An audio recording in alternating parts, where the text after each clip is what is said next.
Romancing Rebecca, Sweet Small Town Romance, A Snow Valley Romance, Book 2.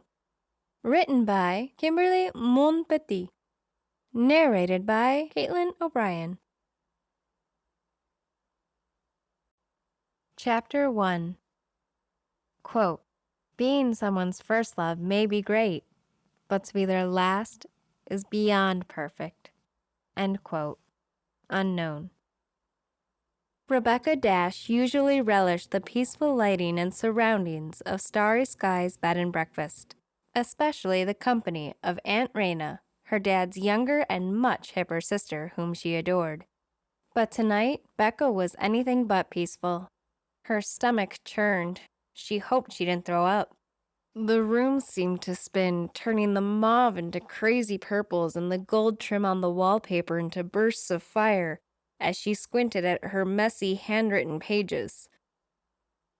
This attempt at writing a novel was worse than her senior project presentation before a room full of higher-than-average IQ professors who gazed at her with pursed lips while scribbling notes, while she attempted to answer their fired-off questions.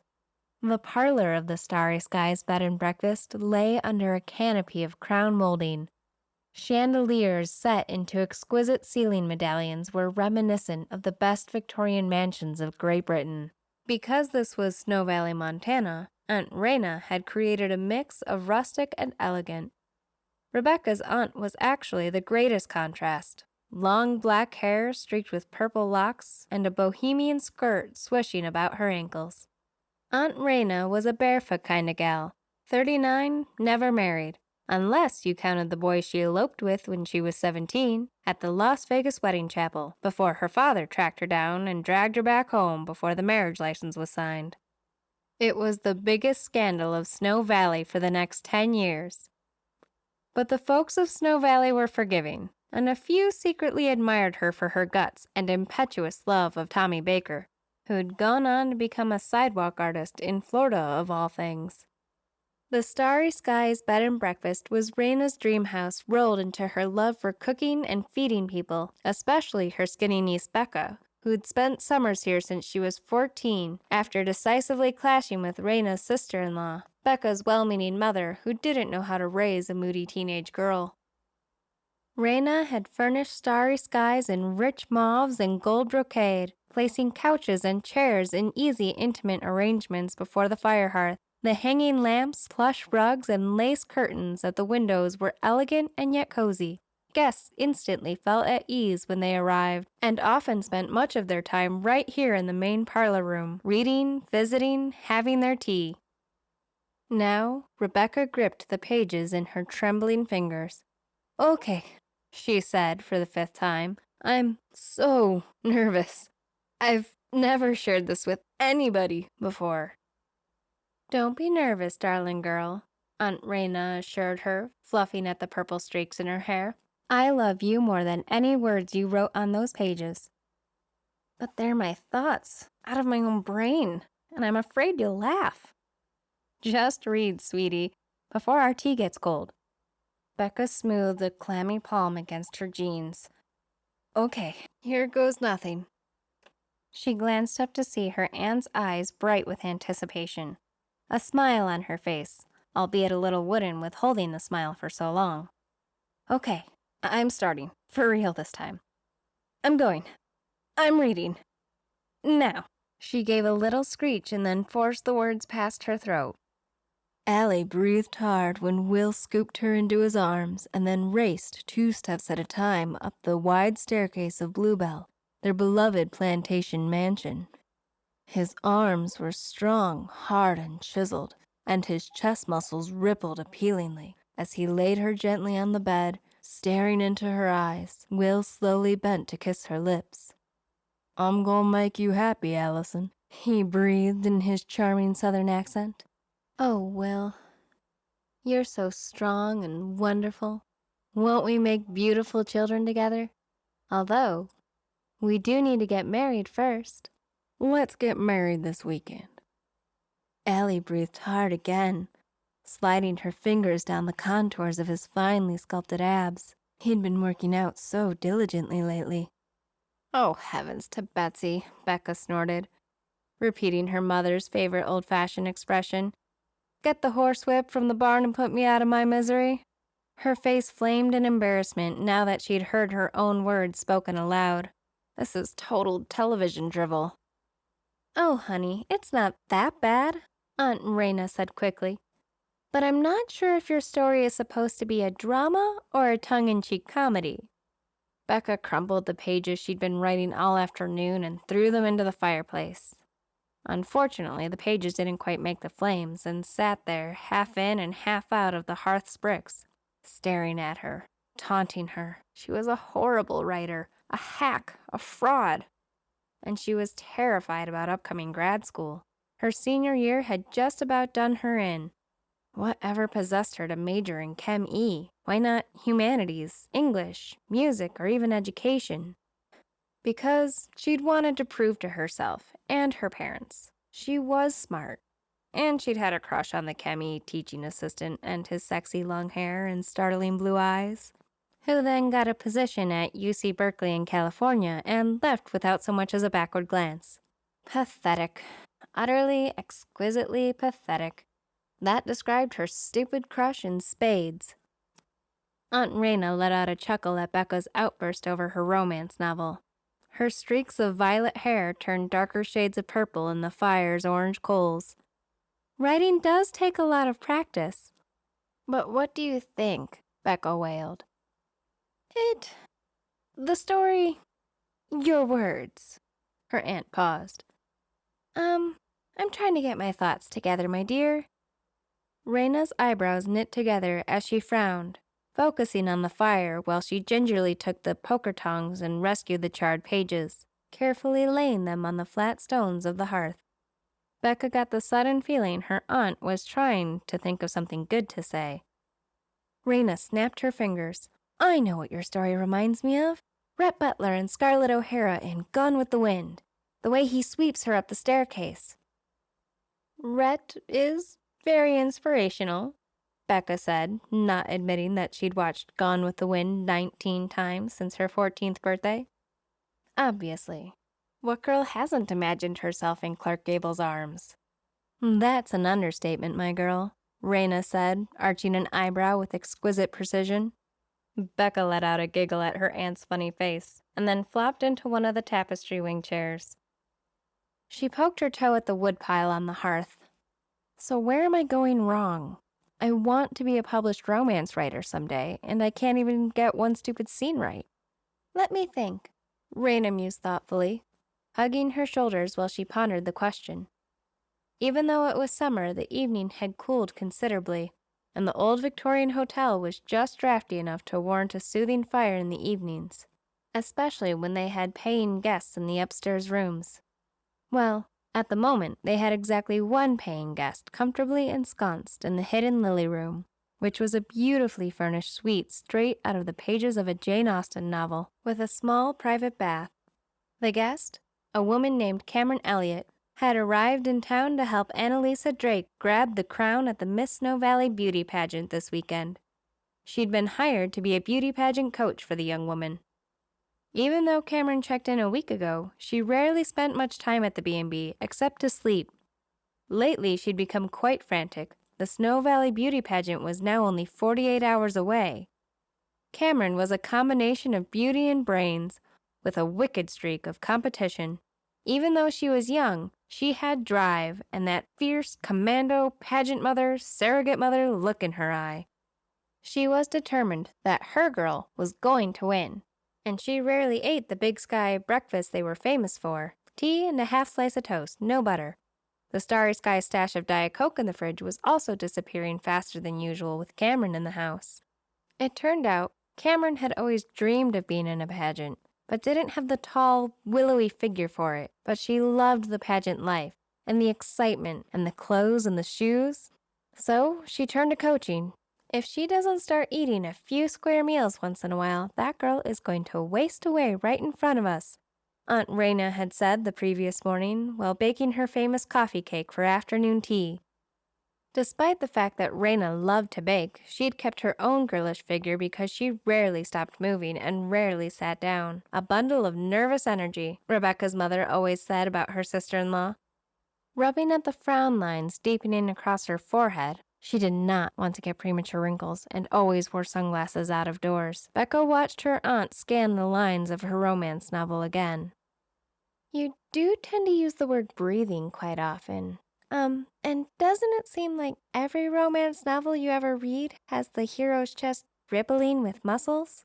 Perhaps we need to look for a different word. Something else that's spicy. Aunt Rayna's eyes widened playfully.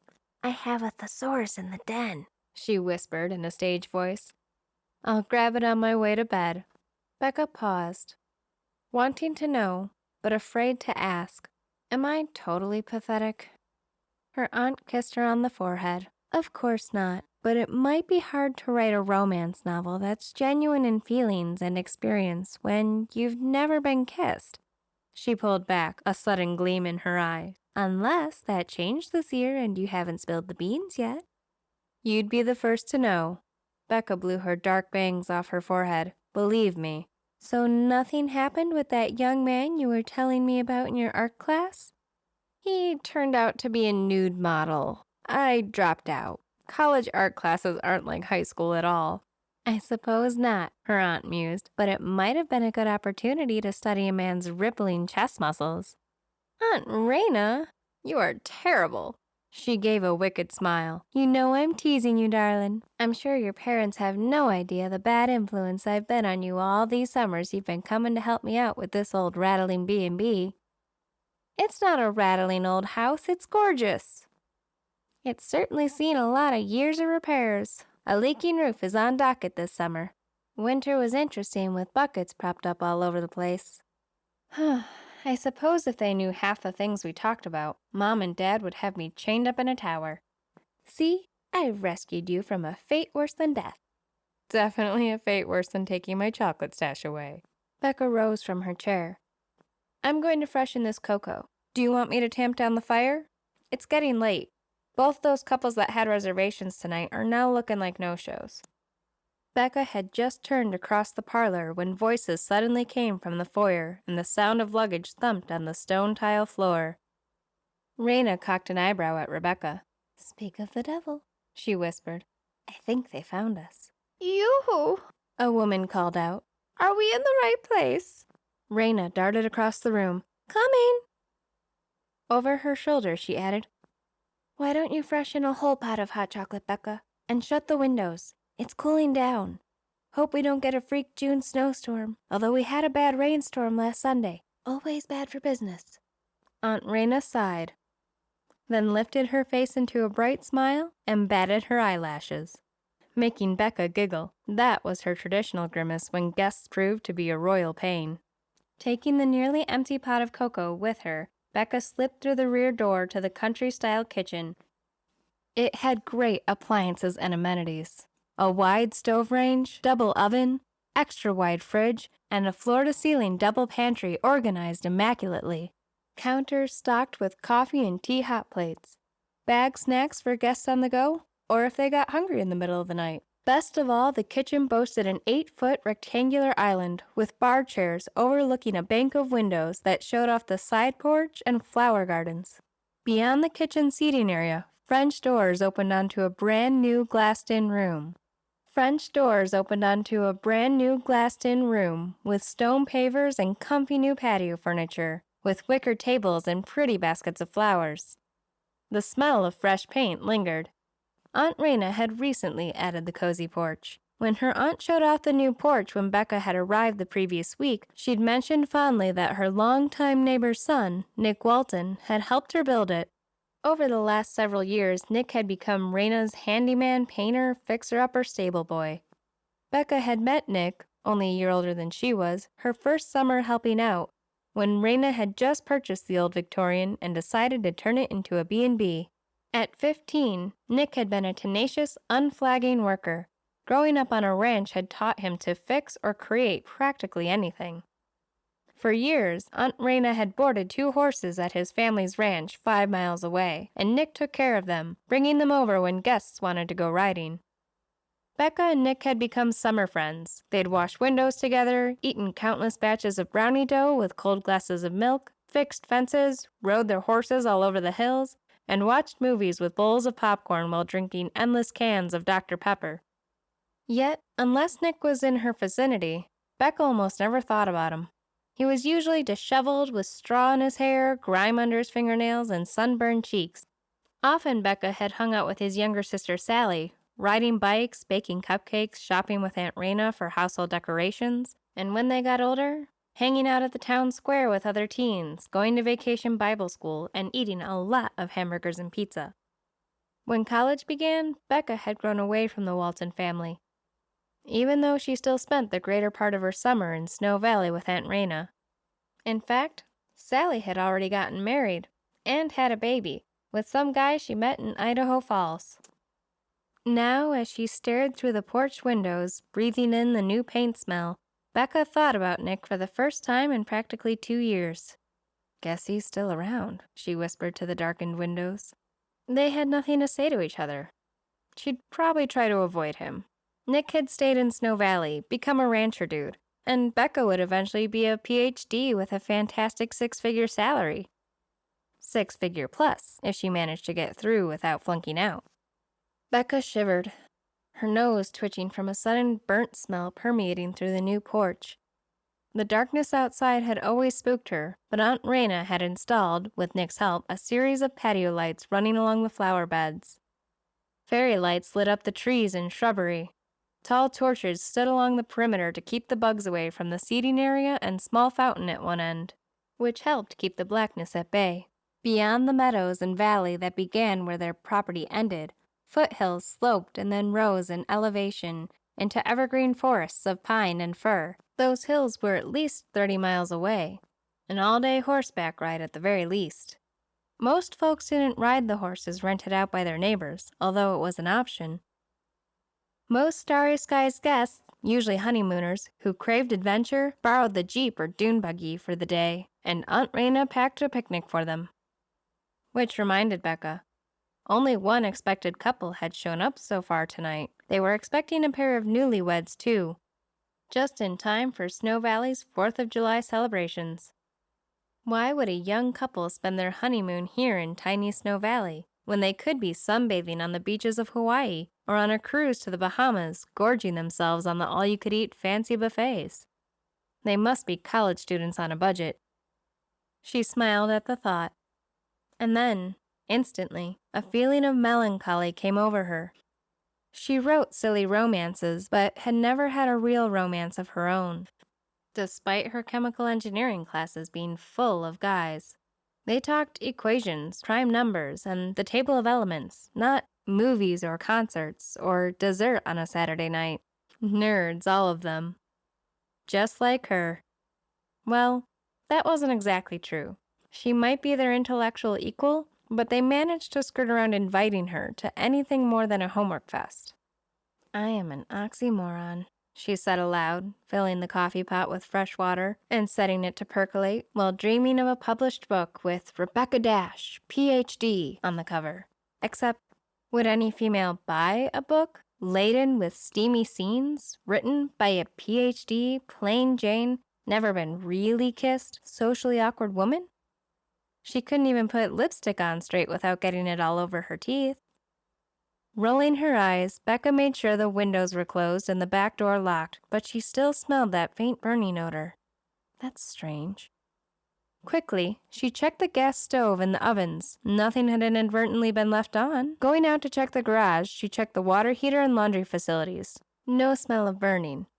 Becca paused, considering. Then she pulled open the side door and went out into the cool night air. Definitely a burning smell out here, but not in the near vicinity.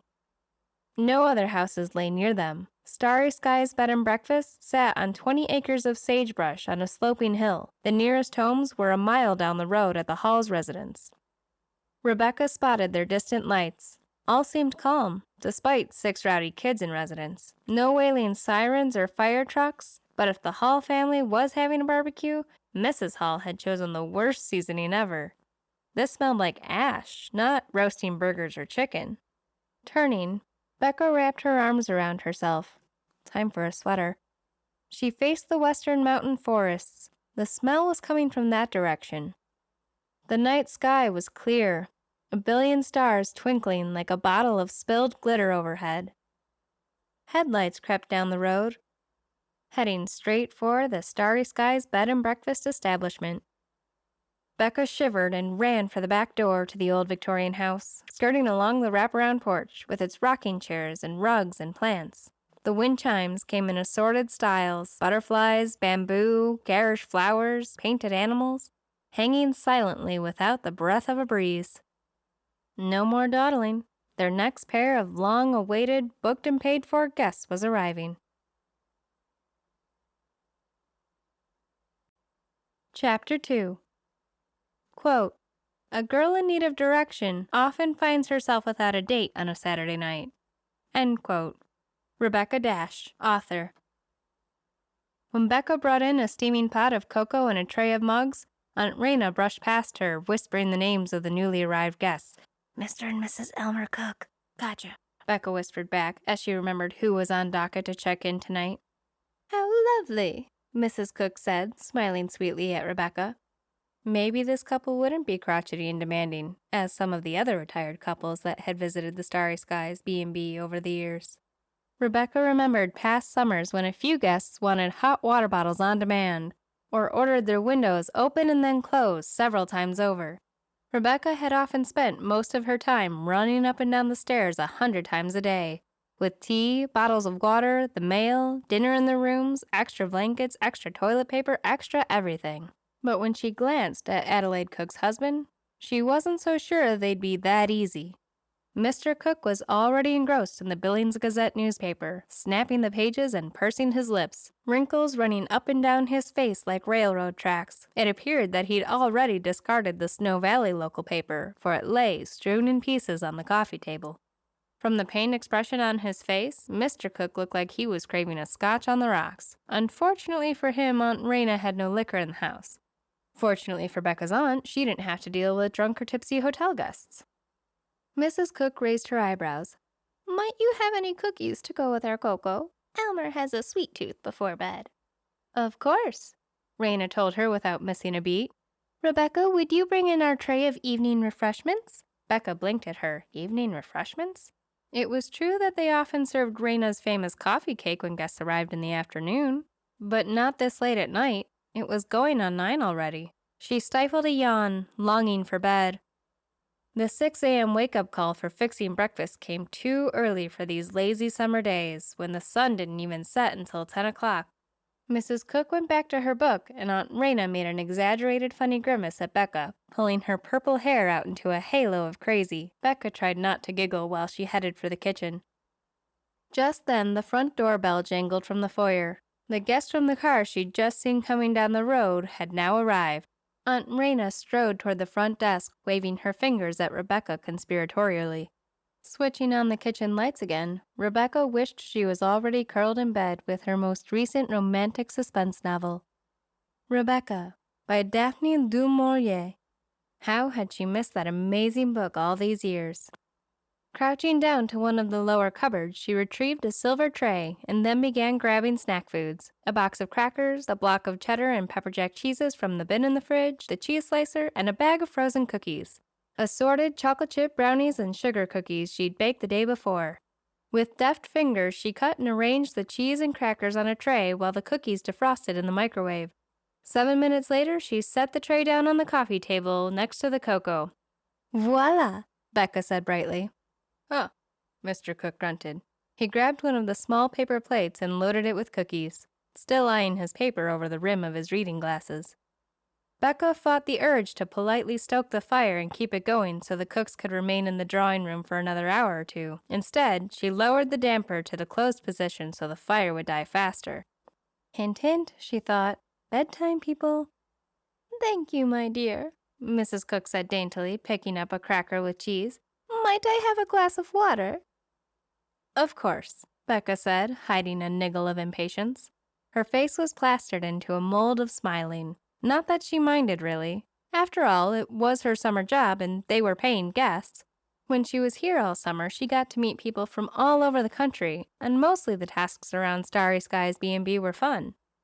But once 8 o'clock rolled around, most B&B guests were off doing their own thing. Dinner in town, a show in Billings, sitting on the porch watching the fireflies, or reading in bed in their guest rooms. They weren't expecting to be waited on. Becca camouflaged another yawn with a swallow and blinked back the burn behind her eyes. Maybe she just hadn't hit her summer stride yet. The summer baking and running errands with Rayna was catching up. Besides, college graduation had only finished 2 weeks ago, and she'd had a brutal senior year. In contrast, her aunt loved entertaining, and the beautiful B&B she'd practically single-handedly remodeled. And Rayna adored quaint, tiny, and often stifling Snow Valley, Montana. Becca didn't mind the small town so much, but it could use a good movie theater and a sushi restaurant. By August, she was a bit stir-crazy and claustrophobic. Water coming right up. She walked through the foyer on her way around to the kitchen, wanting a peek at the just-arrived guests. "Rebecca, our newlyweds have arrived," Aunt Rayna said, her smile never wavering. "Meet Sam and Lily Kingston," she said, reaching for the room key. They'd reserved the biggest and nicest suites at the far end of the second floor and up another half landing, which made it a bit more secluded from the other rooms. The Romantic Skies room wasn't actually called a honeymoon suite on the Starry Skies website, but Rebecca had always referred to it as that. She picked the vase of fresh lilies herself from the gardens whenever it was rented. "Hi, I'm Rebecca, Rayna's niece," she introduced herself. Good grief, they looked young. Were they even as old as she was, at the ripe old age of 22? Lily, the bride, was willowy with long, lanky, dark hair. She hung on her new husband's arm like glue, staring at him with such constant adoring. Becca was ready to gag. Lily looked as if she might float away without his hand as her anchor. He grinned down at her as he finished signing the lodging paperwork. Becca tried to smile pleasantly and not think about what would be happening in the honeymoon suite this week. "Will you show them up to the suite?" Aunt Rayna asked Becca. "Oh, sure, but I was on my way to the kitchen to get ice water for Mrs. Cook." "Oh, are they still eating their snacks?" Rayna asked. Becca gave her aunt a weak smile. "I made up a plate of cheese and crackers and a few of the cookies I baked earlier." "Cookies?" Sam, the new husband, said, his eyes lighting up. "Do you think we could—" Lily jumped in, squeezing his fingers. "Sam loves cookies. We even got 4 cookie sheets as wedding gifts so I can bake them for him." "How nice," Becca said, inwardly laughing. She paused. "I'll go make up a plate for you and then we'll walk upstairs. How does that sound?" "Perfect." Lily gave a giggle, and Sam kissed her. "I'll get the ice water," Aunt Rayna volunteered. "After you show Mr. and Mrs. Kingston to their room, you go on to bed, Becca. I'll turn out the lights downstairs." That last part was code for "I'll force the elderly cooks out of their easy chairs so we don't have to keep waiting on them." She gave her a grateful look and then did some hinting of her own. "Are you putting the cooks in the western room?" Rayna winked. "Of course." "Mr. and Mrs. Kingston." Lily repeated her words from a moment ago, giggling again. "That sounds so old, like we've been married forever, but so wonderful, too," she added with a happy sigh. "I love it." Sam murmured, looking down at her and touching the tip of her nose with his as he whispered against her lips, "And I love you." Becca tried not to gag. She wondered how many newlyweds were booked this season. She'd conveniently be in the kitchen next time or weeding the vegetable garden. She strode back to the kitchen while Sam and Lily made gaga eyes at each other. Grabbed a plate. She loaded it with an assortment of crackers, cheeses, and cookies. Then, feeling guilty for being so resentful, she scrounged around the garage pantry, where they kept a stock of canned and bottled food, got a bottle of sparkling apple cider, stuck it in a bucket of ice, found 2 fluted glasses, and laid it all on a pretty tray. "Here we are," she said, meeting the newly married couple at the bottom of the stairs. "Got your luggage?" "Oh, look!" Lily cried when she saw the tray of goodies and bottle of Martinelli's. "How lovely! You're so sweet. Thank you." "We aim to please here at Starry Skies." "You picked the perfect place for our honeymoon," Lily added, squeezing Sam's arm so hard Becca was sure it was going to snap. Sam hefted the 2 suitcases, Becca carried the tray of food, and Lily oohed and ahed while gliding her hand along the polished banister. A faint scent of lemon oil drifted into the air. I just love old houses, Lily said. You wouldn't happen to have a hot tub, would you? Becca's smile was tight as they turned left at the landing and went up the rest of the carpeted stairs to the room situated by itself at the end of the hall. Sorry, no. Hot tubs are terribly expensive to install into an old house. Plus, there's mostly just me and my aunt to care for everything. Oh, right, Lily said vaguely, disappointment crossing her face. Becca was sure the girl had a red-hot bikini in her bag, with visions of herself and Sam lounging in a hot tub with champagne glasses, a masseuse scheduled afterward for his and her massages. Aunt Rayna had commented just the previous week when someone inquiring about rooms and prices had hung up on her. We're not a day spa, a resort hotel, or Las Vegas. People need to remember that we're a bed and breakfast in a small town in the middle of nowhere.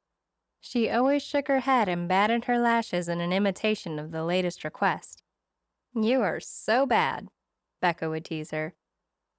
I suppose it's natural for guests to want every amenity, but darn it, you make the best brownies this side of the Rockies, Becca. They should be grateful. That made Becca laugh.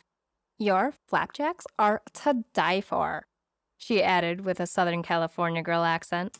Don't they know we raise hogs, butcher them, and make our own bacon, too?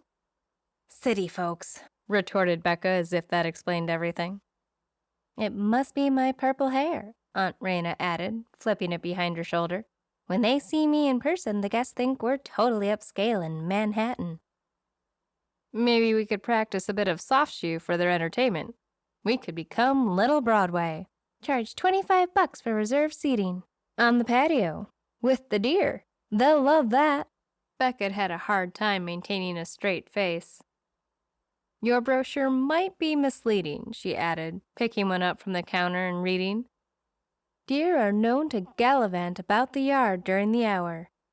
Oh, pshaw, Aunt Rayna said, waving a hand as she lapsed into a thicker-than-normal hick accent. She was always making fun of herself, despite the fact that even though she'd grown up here, she'd spent 20 years away from Snow Valley, going to school at Berkeley and then living in Brooklyn for a period of time, flitting between a myriad of acting and waitressing jobs. She was a fabulous singer and even managed to snag a few roles in off-Broadway shows. Rayna had also been the recipient of several marriage proposals, but there was always something wrong with the man. They were already married, too old, too young, too short, or too bald. Becca thought she had the coolest aunt around. Her parents wished she wasn't an old maid, but Becca never thought of Rayna like that. She was just Rayna, pretty in her own unique way, a wanderer, a gypsy, never taking anything too seriously, content with herself, and thrilled with her beautiful bed and breakfast. Here we are, Becca said, now shutting off her memories when she inserted the key into the Romantic Skies honeymoon suite and pushed the door open with her hip. Quickly, she set down the tray of food, glasses, and sparkling cider on the high table and stuffed the bottle deep into the ice bucket to chill. The bathroom is right through there, she said, indicating a short hallway past the king-size bed. A jacuzzi tub is the next best thing to a hot tub, right? And there are plenty of towels and soap, etc.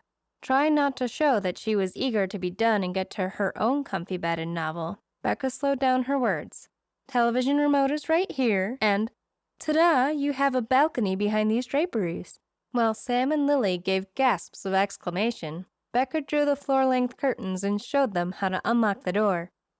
2 chairs were placed behind the hardwood railing.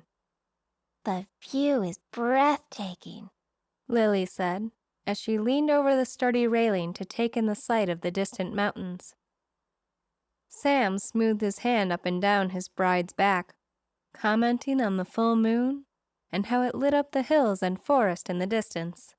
Becca began to back away, talking faster. I'll just leave your key here on the high board. Enjoy your night. Breakfast is between 8 and 10. She nearly stumbled over the suitcases lying behind her, catching herself just in time, because Sam and Lily were suddenly, right before her eyes, locked in a passionate embrace. No, not thinking about husbands and honeymoons and all that, Becca sternly told herself, because she hadn't had a decent date in 2 years. Those engineering dudes in her classes didn't date. So much for having classes with all males. She'd read her nice, safe, spine-tingling novel, Rebecca, where there was romance, but not a smidgen of anything more than a few kisses. Safe. Becca Dash played life safe. Chapter 3. Quote, I declare after all, there is no enjoyment like reading. How much sooner one tires of anything than of a book. When I have a house of my own, I shall be miserable if I have not an excellent library. End quote. Jane Austen, Pride and Prejudice. With a sigh that sent her long bangs flying up her forehead, Becca made her way downstairs to her own bedroom behind the kitchen. Just like Cinderella, she'd thought when she was younger. Her own little space, all private and away from the rest of the living quarters. Aunt Rayna had a room on the opposite side of the big living area. A sudden wave of loneliness came over her. Now where did that come from? She'd never minded not having many friends here in Snow Valley. It had never bothered her to be a summer visitor. She liked being with Aunt Rayna while they worked about the place, fixing, cleaning, and planning menus. She liked baking, enjoying a slower pace without homework and projects and roommates, reading a towering stack of books, writing her silly little love stories, riding the horses, occasionally driving into Billings for a movie to watch with a monstrous bag of hot buttery popcorn, or picking up the newest release at the local Redbox in front of Dove's, the local grocery store, which made her unexpectedly think about Nick Walton and their old movie nights. Maybe she was getting too old to be spending summers away from the real world. 8 summers. Maybe she was hiding out here in this little town on purpose. Because real life was, and friends' weddings were, much too scary and fraught with responsibility and a loneliness more acute back home. And a loneliness more acute back home than she felt when she was here. Because real life was, and friends' weddings were, much too scary and fraught with responsibility and a loneliness more acute back home than she felt when she was here. In Snow Valley, she could escape and pretend she had a life. Get a grip, she whispered to herself as she pushed the door into her cozy room and flopped on the bed amid the stack of pillows and stuffed bears and dolls she'd kept here. This is real life, isn't it? Becca consoled herself with the fact that Aunt Rayna had mentioned some new people in town. 2 sisters who were doing their own farm remodel, one an artist and the other writing the great American novel. Perhaps she needed to reach out and try to meet them, if she could get past her reticence. Rayna had also mentioned the excitement over the new youth pastor, James Douglas, although he had already been claimed by Jessica Mason, the dancer who'd made good in the professional world of ballet. Becca was looking forward to seeing a more professional talent show this year with Jessica in town. Too bad Jessica had her claws into James. Rayna said he was a real hottie. One thing about Snow Valley, there weren't usually many single men to date. Not that dating someone had ever been a priority when Becca was here for the summer. She hadn't even thought about it, actually. She came here to get away from her cloying parents, to unwind from school, to read for hours, and to bake to her heart's content. There was never time during the school year. A bag of store-bought Oreos and milk had to suffice. At least during past summers, she'd had Nick Walton to go grab a burger at Big C's Burgers with. He was probably still in the area, but she hadn't crossed his path yet. For 8 years, Becca had lived a split life, one at college and one here in Snow Valley. And never the twain shall meet, she whispered, running her finger along the bookmark sticking out of the top of her book. Out here on the edge of town, Nick and her summer friend Sally had been the only locals she'd spent time with.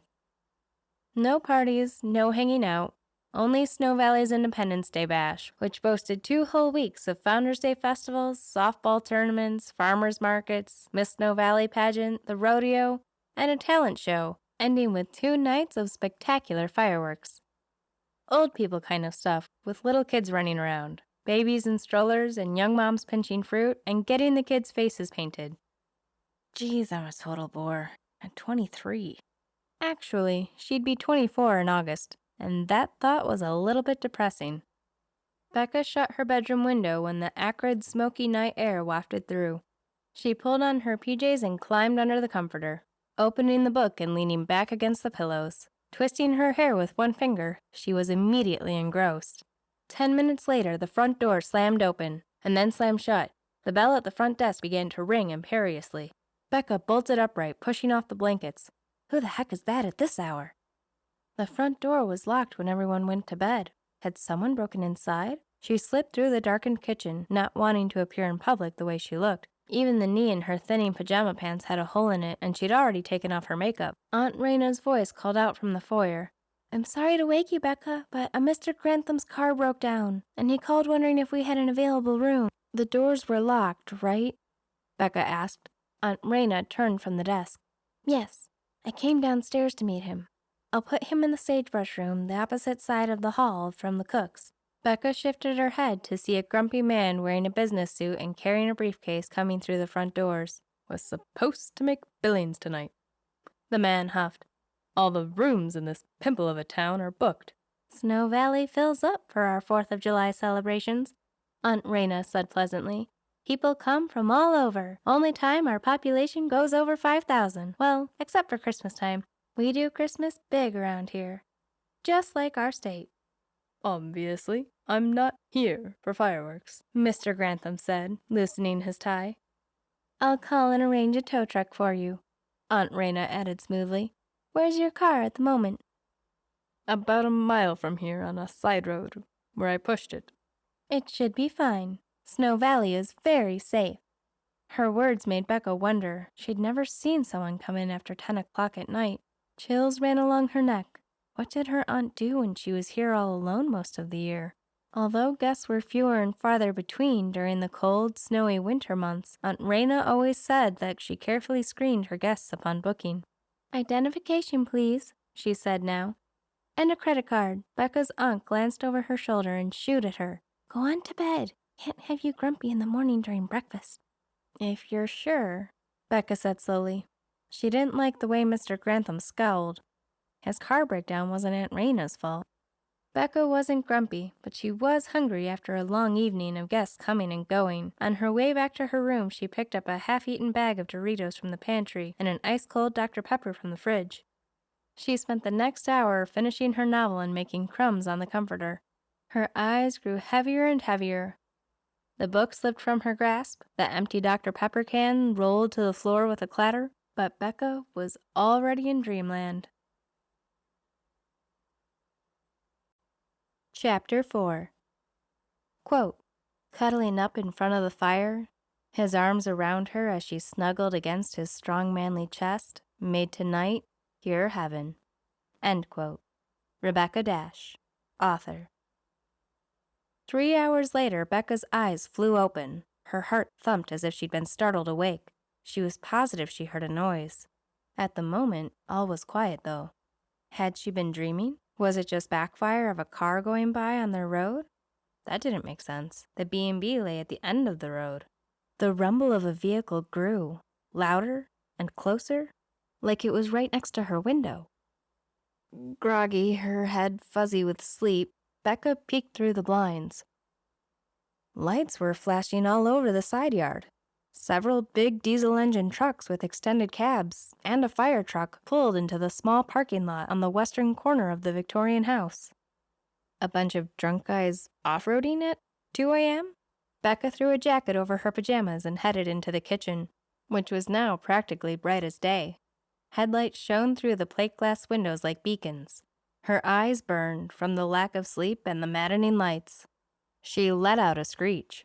This is private property, you idiots.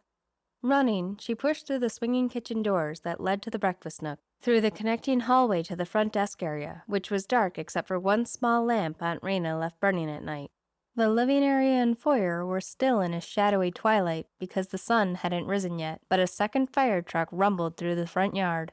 She could see the large red vehicle through the wavy side glass of the front door. Becca shot a glance upward, but the stairs and landing thankfully remained quiet. Hopefully the noise of the big trucks hadn't woken and irritated their guests. By the time she reached the opposite hallway, her aunt was pushing through the dining room door. What's all the ruckus, darling? Rayna said, referring to the fire trucks. Don't they know we have to fix breakfast? Even woken from a dead sleep, Rayna always retained her sense of humor. All Becca wanted to do was strangle a few truck drivers. "What are fire trucks doing out here anyway?" she exclaimed. Then she moaned, "Oh no. Remember that burning smell from earlier? Is the house on fire? Like something in the attic?" Aunt Rayna shook her head. "There's not a trace of smoke in the house. The smell is coming from outside." She linked her arm with Becca's and they marched back to the kitchen to open the French doors that led to the outside patio. "Time to demand some answers and kick some booty off my property." "Maybe we should call the police," Becca suggested. It suddenly occurred to her that if there were 5 trucks or more, they were sorely outnumbered. Nobody is naturally pleasant in the middle of the night. "You are so right." Aunt Rayna peered through the wide sliding glass doors before she unlocked them. "Actually, I don't think the police are needed. I suppose I could wake our gentleman guest to go outside and have a chat with the fire chief, but I have 1 grumpy businessman, a pair of honeymooners, and 1 elderly old coot. Not sure they'll be much help." Becca cupped her hands and stared through the window. Men wearing big, heavy yellow coats and boots had begun unloading from the trucks, taking off their very distinctive yellow firefighter hats. Every face was blackened by soot. It was quite a strange sight, and on the Starry Skies B&B property no less. She pulled away and stared at Aunt Rayna. Where did they come from? Her aunt pursed her lips, her expression now determined. "Only one way to find out, my dear." Before Becca could protest, her aunt yanked open the door and marched out into the chilly, not-yet-dawn morning, in her slippers and billowing purple robe. "Oh, rats!" Becca exclaimed, following her with a massive eye roll. She should have pulled on some jeans, combed her hair, because there were men, young men, swarming all over their yard. Tall men, chiseled men. Despite the dirt and soot on their faces and wearing their heavy firefighting uniforms, every single one of them were rugged and handsome and too cute for words. Becca pulled her robe tighter, just as Aunt Rayna threw a look over her shoulder and waggled her eyebrows. Becca groaned. She hissed, "Aunt Rayna, no shameless flirting in the middle of the night. Rebecca Dash, just go with it. Have some fun." "My flirting skills are lacking even when I'm well rested and well fed." Aunt Rayna's laugh filled the night air as she stepped forward to the tallest man, who was pulling off his helmet. Becca had no idea how Rayna knew he was in charge. Maybe he had some sort of secret insignia, but it was all gibberish to her. "Captain Kinsella, is that you?" Rayna trilled in her light, happy voice. The man in question was at least 6'5", and when he took off his hard hat, his hair was a tousled, dark blonde color, shaggy below his ears. Blue eyes pierced the night. Becca found herself blushing. She hoped the darkness of the early morning hid her pale, no-makeup face and colorless, disappearing eyelashes. Captain Kinsella gave a chuckle and gave her a gallant bow of his head. "The one and only, Miss Dash, at your service." Becca rubbed her eyes, which felt like sandpaper. "At your service in the middle of the night?" she repeated, confused. "Is there a fire?" "I don't see one." Captain Kinsella extended his hand. "You must be Becca. Rebecca. Which do you prefer?" "What manners you have," Becca whispered under her breath. Everything about the man was eye candy, from his features and blue eyes to his easy smile and broad shoulders. Even his voice was great, deep with a melodic timbre. Captain Kinsella was devastatingly handsome, but he didn't strut around like he knew it. Vanity was missing, which was quite refreshing. Becca tried not to be charmed by him. He was way out of her league. A guy like this would have a supermodel hanging on each arm. He wouldn't look twice at her. She realized that she hadn't answered him. "Whichever. Becca, Rebecca, I answered anything. Even, hey you." She shrugged noncommittally, trying not to be so easily charmed. After all, she had to get up in 3 hours and fix breakfast. How dare these firefighters come carousing into their yard, wake them up, and didn't even have a fire to put out? "How do you know my name?" "Rayna, your aunt. She told me you were coming to visit this summer. We go way back." He gave the owner of Starry Skies a quick glance from under the brim of his hat when he placed it back on his head.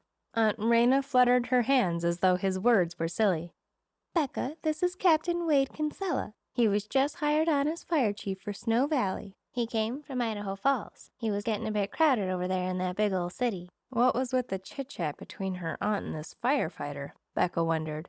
Goosebumps rose along her arms. It was cold in the foothills in the wee hours of the morning, even in the summer. Aunt Rayna sniffed the air, lifting her head. You got yourself a forest fire close by? Started 2 days ago, the captain replied. Looks like a rogue campfire, about 20 miles from here. I smelled it earlier, Becca spoke up, when I was locking up last night. But the burning smell has gotten stronger. Are we in any danger here? Rayna asked. Do we need to evacuate? No, the wind is coming from the east, so the fire is moving west and away from here, traveling slow, which is a good thing. We'll probably have it out in a week or so, if the weather holds. I heard a forecast for rain, Rayna said hopefully. That would help slow things down. Wade Kinsella ran a hand through his messy hair. The rainstorm a week or so ago wasn't nearly enough after such a dry winter and spring. The other men, about 10 of them, had shed their gear and were now unloading the back of the pickup trucks with what looked like sleeping bags and personal duffel bag. So, Becca dragged out the word, what are you doing here at the B&B? A sheepish look came over the captain's face. We were hoping, Rayna and Becca, he was quick to add, we could bunk here, on your lawns. We have tents. We even have our own portable showers and latrines. Oh my, you certainly come prepared, Rayna said with a laugh. I was just going to say that I'm not sure my plumbing system would accommodate 10 more people.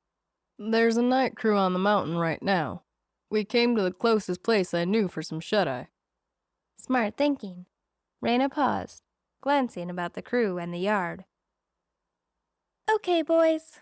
Set up your tents along the edge of the property, back there, from the road. Or guests are going to think a band of vagabonds suddenly took over Starry Skies. Bad for business, she grinned. We'll even fix you flapjacks, Becca volunteered, then inwardly kicked herself. She was much too self-conscious to be serving a dozen men between 21 and 35 years of age. They'd probably come to breakfast without shirts or something, their underwear hanging out. Becca Dash did not have any brothers of her own, and the whole species often spooked her, despite the many lab partners she'd paired with over the years. Whatever possessed me to say that? She whispered in a fierce tone, as she and her aunt made their way across the patio and back into the house.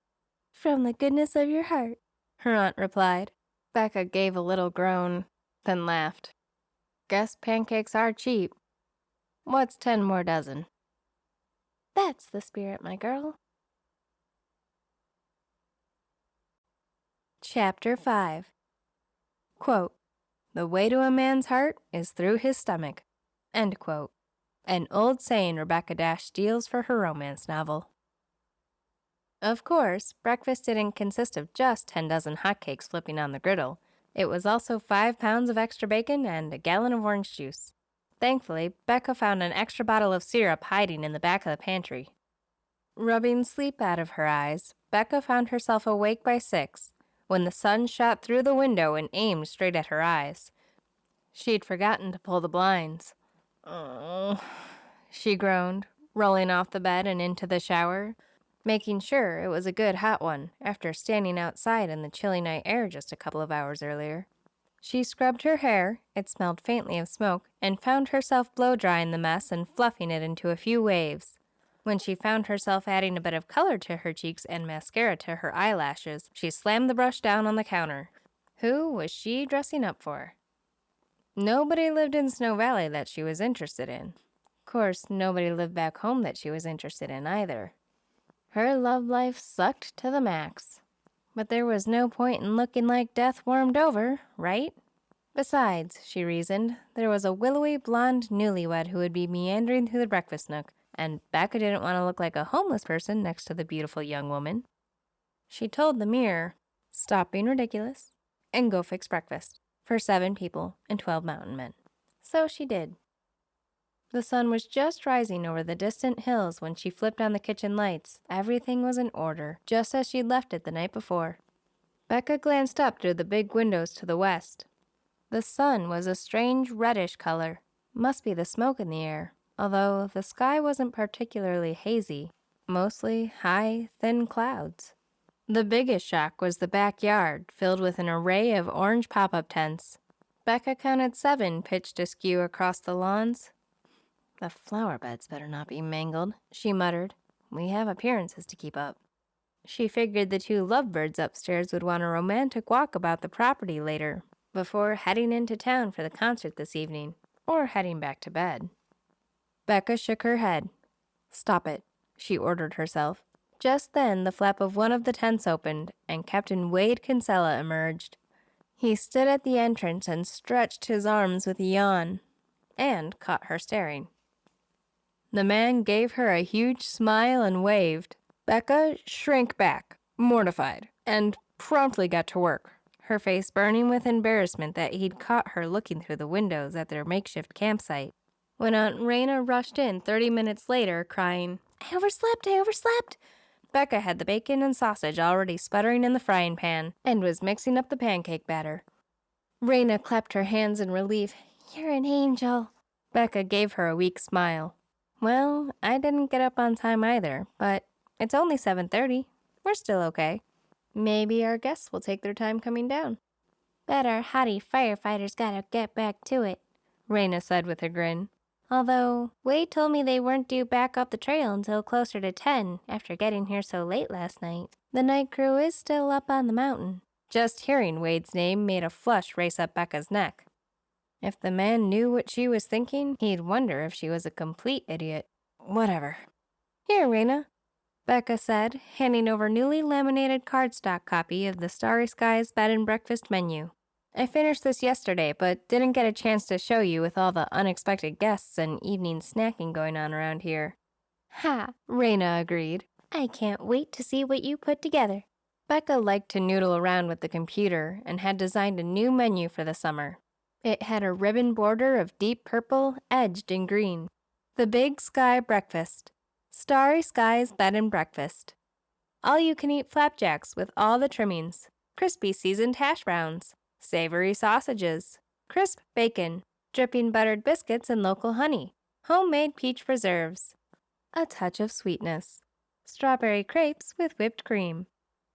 "This is gorgeous," Becca's aunt exclaimed, running a finger along the words in the ribbon. "You're a genius and an artist. I love it."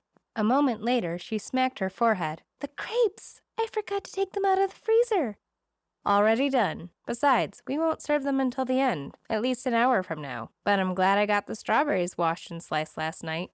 They're perfect this morning in their sugary bowl." "What would I do without you?" Rayna said, giving her a quick kiss on her hair. "You managed just fine all year without me. And," Becca paused, "it's actually been 2 years since I've been here."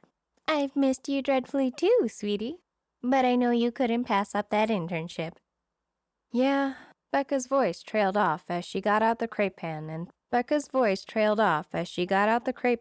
set it on the stove in preparation for warming up the circles of dough. "What is it?" Aunt Rayna gave her a quick glance while keeping one eye on the firefighters, who were now beginning to emerge from their orange tents and check their trucks. "I need to offer showers to them. And we'd better pack a dozen lunches." "Good thing we just did that huge shopping." "The shopping was for our current guests, not 12 unexpected firefighters." "Captain Kinsella is mighty, good-looking," Becca couldn't help noting.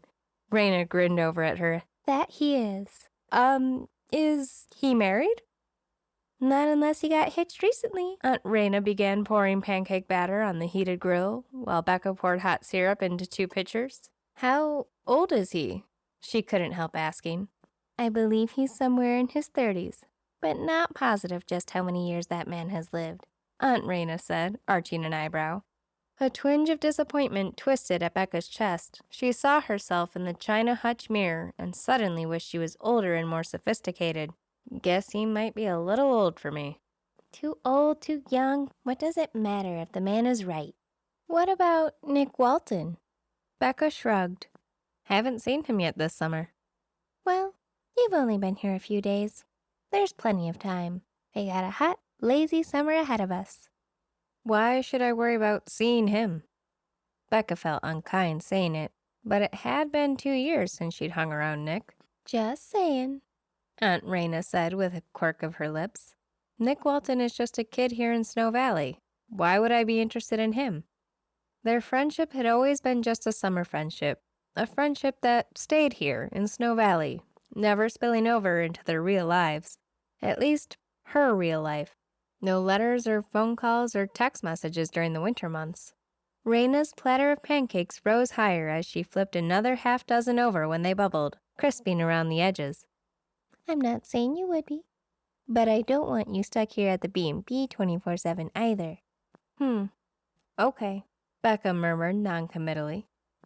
Let's get this show on the road, Rayna finally announced, covering the flapjacks in the warmer while Becca quickly arranged spicy sausage links and bacon on their respective platters. Let the boys in, Her aunt told her. Becca slid open the glass doors and was suddenly surrounded by the firefighters, all ranging in age from early 20s to late 30s. She was immediately overwhelmed by the testosterone, blue jeans, plaid shirts, and boots, the deep voices, the tousled hair, the heightened shoulders and muscles, and their enthusiasm for homemade food. Leave some for the paying guests, Becca murmured, and Rayna lightly punched her in the arm. She gave up trying to keep names straight after figuring which one was Jacob, David, Pete, Wendell, and Tom. Wade sat at the head of the long trestle table, and Becca couldn't take her eyes off his sparkling blue ones. There was mischief and teasing in them, as well as a sultry sexiness. She shivered, bringing out another pitcher of orange juice. The biscuits were a hit. They always were when they dripped butter and honey, and when the strawberry crepes arrived in all their glorious whipped cream and sugary glow, the guys were groaning with delight.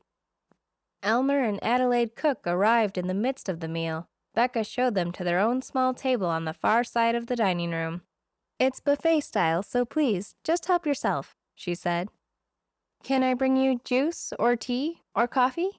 2 coffees and 2 juices, Mrs. Cook said, adding, and, oh my, when did the fraternity arrive? "A bit loud, aren't they?" Mr. Cook grumbled. "They'll be leaving shortly," Becca told them. "Actually, they're firefighters. A fire broke out in the hills about 20 miles from here." Mrs. Cook was instantly alarmed. Do we need to evacuate? "Oh, no. It's almost contained. Captain Wade is a friend of Rayna's, so they set up tents last night and we're feeding them for a couple of days. They finally got a shift break." I see. Your sign says that deer are known to gallivant in the yard during breakfast, Mrs. Cook added, peering through the windows at the many tents and trucks littering the flower gardens and sweep of lawn. Instead, we get firefighters gallivanting about the property. Becca laughed, trying to keep the mood light. "I trust you both slept well." Mr. Cook harumphed. "Got a morning paper?" "Coming right up, sir," Becca said, retrieving the newspaper for him along with their coffee. Becca spent the next hour refilling everything on the tables and hurrying back to the kitchen with dirty plates, while Aunt Rayna pulled out the turkey, ham, and wheat bread to make lunches. While she went back and forth, Becca was conscious of the attention she received from the males crowded around the table while they ate nonstop. Not that they were exactly hitting on her, but flirting smiles and laughter came her way. She wasn't used to that at all. Male engineers kept their heads bent over calculators while studiously replacing their mechanical pencil lead on an hourly basis. Mr. Grantham arrived in the midst of a rowdy story where the din of laughter practically shook the walls. Elmer Cook snapped his newspaper, and Adelaide Cook tried to smile. "Am I in the wrong place?" Mr. Grantham asked. While Becca seated him and showed him the buffet table where Aunt Rayna had just laid out fresh hotcakes, he peered over his spectacles. "A most impressive breakfast, I must say." "Thank you. We aim to please." "I'll just have some hot tea and toast, thank you very much." "But everything is quite delicious," Becca tried to tell him. "I don't partake of big breakfasts," the man said with a disdainful glance at the firefighters' table, where it was obvious the men had eaten enough for 2 dozen instead of just 12. "They're firefighters," she explained with a weak shrug of her shoulders. Just as the clock struck 10, the sleepy-looking Mr. and Mrs. Kingston floated into the dining area, locked so tight Becca wondered if they'd glued their bodies together. Did you know that you have the best pictures of John Wayne and Gary Cooper in your picture gallery upstairs? Lily Kingston said. Really? Becca asked, trying to remember exactly what was on the walls by the honeymoon suite. Aunt Rayna gave Becca's hint of sarcasm a dirty look. Becca, trying to function on 4 hours of sleep, was starting to fail. I mean, yes, I know. Aren't they great? This house is 100 years old, and lots of Hollywood movies were made out here, especially westerns, of course. Becca caught Captain Wade eyeing her with amusement, and a rush of tingles ran along her neck. She bit her lips and tried to smile nonchalantly and keep talking coherently. John Wayne was friends with the house's owner, I believe, and the photographs were found in the attic when Aunt Rayna bought the place and renovated the house into a B&B. I saw Clint Eastwood and Dale Evans, too, Lily added with a grin. Are you an old movie connoisseur? Becca asked, stunned that Lily, who looked no more than 19, would know who they were or care. I'm a film major, graduating next year, hoping to get into Columbia after that. Wow, was all Becca could say. How glamorous. She'd never have guessed the newlywed Lily Kingston would be off to New York City soon for a major career. Yeah, Lily said in a quiet voice. I'd love to direct my own movie one day. We meet all kinds of interesting people here at Starry Skies, Becca said, pouring orange juice for her and Sam. She glanced up and noticed that Wade was grinning at her. She blushed again. Knowing he'd been eavesdropping, he'd probably noticed her surprised bias towards Lily Kingston. She widened her eyes at him in defense of herself. Wade just chuckled and gave her a wink. I'll help you with that, one of the firefighters said, jumping to grab a hot tray of hash browns with pot holders. I'm Pete, he said to Becca. Pete Rodriguez. Thank you. I appreciate the help. Where does it go? The man asked, picking up the empty trays. Becca got a whiff of Old Spice and sweet cane syrup surrounding Pete. He had the nicest smile, too. She shook her head, not wanting herself to succumb to the enticement of them all. When one of the firefighters brushed her arm, she found herself composing lines for her romance novel in her head. When their fingers touched hers to retrieve a spoon or hand over their plate, she was imagining what it would be like to kiss them. What was wrong with her? Too many males, that's what. Or not enough in her life up to now. All the current male hormones had her overloaded this morning, and she was exhausted from keeping up not only with the food, but the talk, the teasing, and the strength of their personalities. Just set it down anywhere you can find a spot in the kitchen, she directed Pete. But she hadn't moved out of his way fast enough as he came through the narrow door, which meant his body brushed against her arm. Hey, Pete said suddenly. I actually get the next 2 days off. I've been on for 2 weeks. Thought about taking in the sights and sounds of Snow Valley's 4th of July celebration. Care to join me? Huh? Becca wasn't ready to respond to that sort of request at all. You mean you'll still be bunking outside? You don't go home to your family? He shook his head. Nah, they live in Helena, too far to drive. After this fire's finished, then I get to visit. My parents, that is. He added as if he was worried she might think he was married or something else spectacularly inappropriate. What do you say, Becca? Yeah, sure. Well, of course, she wanted to shout. He was too handsome for words. Of course, if she was a writer, she'd better find some good words to describe someone like Pete Rodriguez and Captain Wade. I'm headed into Billings for supplies to haul up to the fire, added Pete. I'll be back to pick you up about 6. Dinner and afterward the park concert? Okay, sure. Leaning against the kitchen counter, Becca held her eyes on his, forcing herself not to glance at Wade Kinsella. But Wade's eyes caught hers, and she knew that he knew that Pete had just asked her out. He nodded and smiled with approval. She pursed her lips and turned away to rinse her sticky hands. What a stinker, she thought. Wade flirts and makes eyes at me all through breakfast and then is happy when Pete asks me out? After the firefighters streamed back into the yard to load up and get into their fire gear, Becca dragged the last of the dishes into the kitchen, where Aunt Rayna was squirting mustard onto bread and spreading mayonnaise. After this, I need a nap, Becca muttered. Do firefighters or grumpy guests leave a tip? Aunt Rayna chuckled. We can only hope. But I think breakfast was a hit. You can say that again. Becca sighed and yawned. So glad we don't normally do lunch every day, too. Just laundry and sheets. Don't remind me. There was a noise at the kitchen door when it opened behind her, and Becca remembered that Mr. Grantham wanted more hot water, and the newlyweds hadn't been served their strawberry crepes yet. She turned around to see a tall, lanky figure in a cowboy hat and boots, leaning against the back door jamb. The shadow of his hat fell across his eyes, but then he lifted his chin, and Becca instantly saw who it was. Nick Walton, and he was giving her a boyish smile under the bright kitchen lights. Chapter 6. Quote, he touched her face, and every coherent thought fled from her mind. End quote. Rebecca Dash, author. Heard you were in town, Becca, Nick said slowly while he gazed at her. So I had to come out and see for myself. Her throat went dry. Seeing Nick was so unexpected, so not on her radar, especially after the flirting-filled morning with a bunch of drop-dead gorgeous firefighters. Been a long time, he added with a shy smile. She stared at him. Nick had grown several inches taller in the past 2 years, and he was shaving more now than she remembered. She could see the shadow of light blonde whiskers. His blondish, honey-colored hair curled around his ears and fell across his forehead in an endearing way. Yeah, she finally answered. 2 years, I was sort of AWOL. School, you know, then an internship. Drudgery, Becca suddenly thought. Boring. Despite her talent for chemistry and math, she didn't especially like it, let alone love it. Did she really see herself hanging out with engineering nerds in a lab the rest of her life?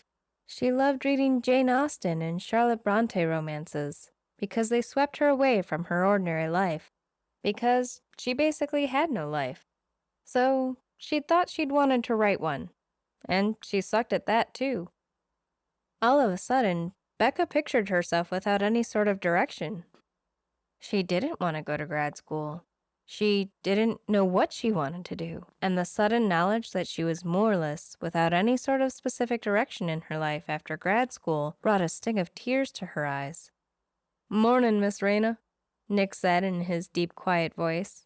Come help yourself to leftovers, Nick, Aunt Rayna told him, flying into the kitchen to grab more condiments. We still got plenty. Some of the regular guests didn't eat as much as we thought they would. Thank you, ma'am. The Starry Skies Breakfast is the best in town, Nick said, sinking onto one of the chairs at the long table. Becca blinked at him, confused. You mean you've stayed here before? Even though you live just over the hill into town? Nick raised his eyes to her and smiled. Yep. Ever since I board Miss Rayna's horses for the bed and breakfast, and do some odd chores for her here and there, she always feeds me breakfast.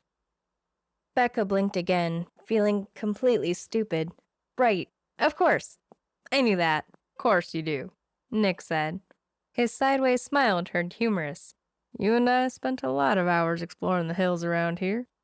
Yeah, back in high school I helped you fix the fence. Aunt Rayna teased. You'd think your memory got wiped away, Becca. I thought surely you must pine for Snow Valley when you're not here. It's a source of great disappointment to know that we're out of sight, out of mind when you're gone. Very funny. To redirect her embarrassment, Becca began filling the sink to rinse off the dishes to stack for the dishwasher. A lot can happen in 2 years, Nick said, nodding his head as he forked half a hotcake into his mouth. Congratulations on your graduation. Thought your aunt here was gonna throw a party in your honor even though you weren't actually here, he joked. Still planning on it, Nick, Rayna said. Just you watch out, Becca. You'll never know what hit you. Becca waved a soapy fork at her. Says the woman who's getting the biggest surprise party of her life when she turns the big 4-0. Shush your mouth or I'll use that soap on your tongue. My birth year is my little secret. I have officially turned back the clock 10 years. That's a pretty good trick, Miss Rayna, Nick observed, holding out his plate for another link of sausage. How can we only be 7 years apart? Becca teased her aunt. I was a surprise baby for your grandmother, that's what, Rayna said, batting her eyelashes. Nick laughed and took his plate to the sink, not leaving it on the table like the rest of the guys. Thanks for the breakfast, Nick said. I'll bring over the horses now. Becca looked at him in surprise. Surely the cooks don't want to go horseback riding. Oh no, Rayna replied. They're going to do some exploring around town and window shop. Just waiting for the Founders Day festival to start in a couple of days. I'm pretty sure our newlyweds already headed back upstairs, Becca added with a grin. She bit off her smile when Nick blushed. And Mr. Grantham is checking out of his room this morning, isn't he? Yes, on his way to Billings for business. Well, he's got to get his car fixed first. Nick is giving him a ride into town first, then returning here. So, what are the horses for? For you and Nick, silly, Rayna said. They haven't been properly exercised in a week, and now that you're here, I'm hoping you and Nick can start up your regular rides with them.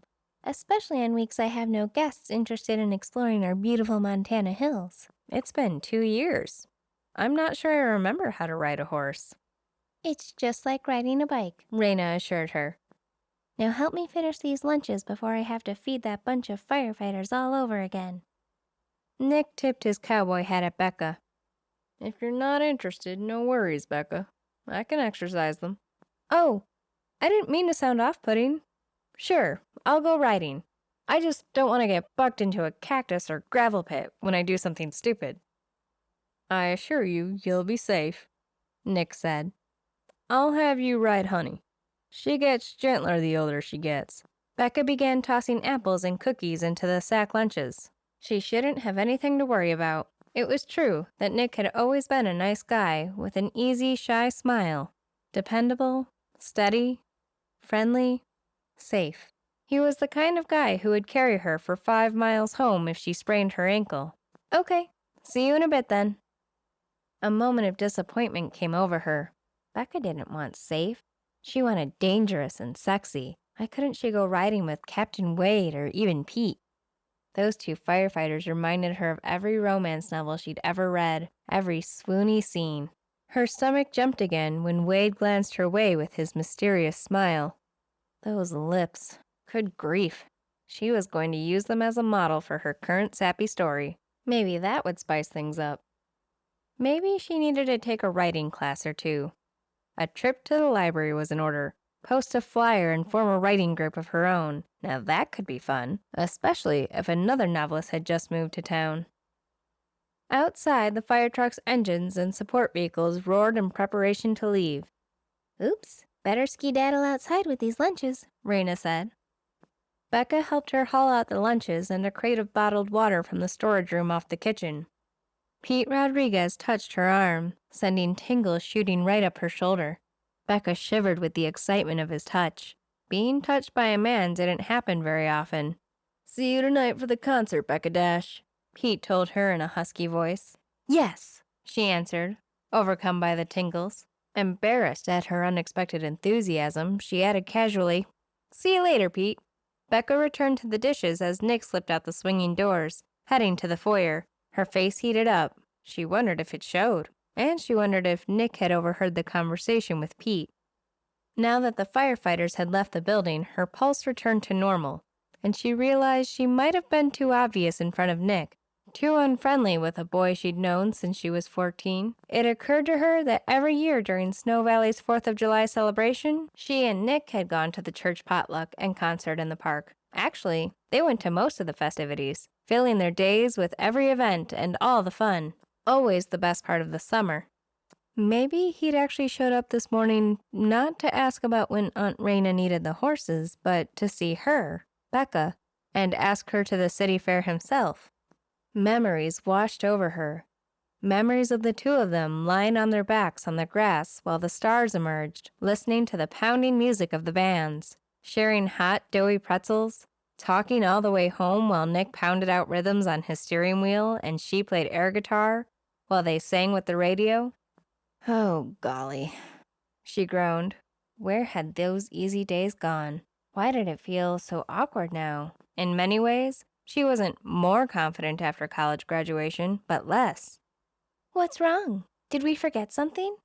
Aunt Rayna asked, returning food to the double-wide refrigerator. Becca shook her head. I think I just goofed up with Nick and the concert. I wondered about that, Rayna said knowingly. I forgot all about my usual 4th of July date with Nick when I agreed to go with Pete. I wasn't thinking.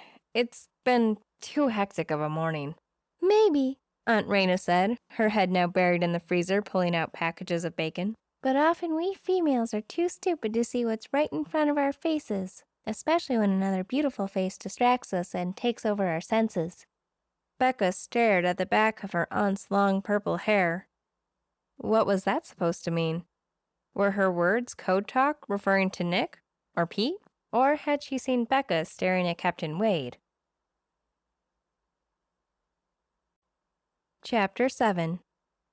Quote, I may have lost my heart, but not my self-control. End quote. Jane Austen, Emma. Let's get you figured out for the concert, Aunt Rayna said to Becca that afternoon, when she finished making up a dish of enchiladas for the potluck and a batch of sugar cookies. They'd missed church. Too many mouths to feed that morning with the added firefighters. Dishes hadn't even been finished until almost noon. What do you mean by that? Isn't what I'm wearing okay? Those faded jeans and baggy t-shirt with sticky maple syrup stains is what you used to wear as a teenager when you'd go with Nick. Becca, you're a college grad. You'll be 23 this fall. This is your first date with Pete. You want to go for casual, but put together, my dear. Those concepts don't work on me. Quick, give me a purple hair dye, Becca teased, reaching for a lock of her aunt's purple-streaked hair. Rayna rolled her eyes. Very funny. We need hours for purple streaks.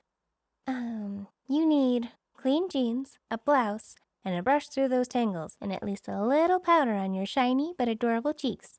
The beauty queen coach, Cameron Elliott, peeked her head into the kitchen taking a sugar cookie from the counter. She broke off a tiny piece and began nibbling on the edge. I'm so nervous about the pageant.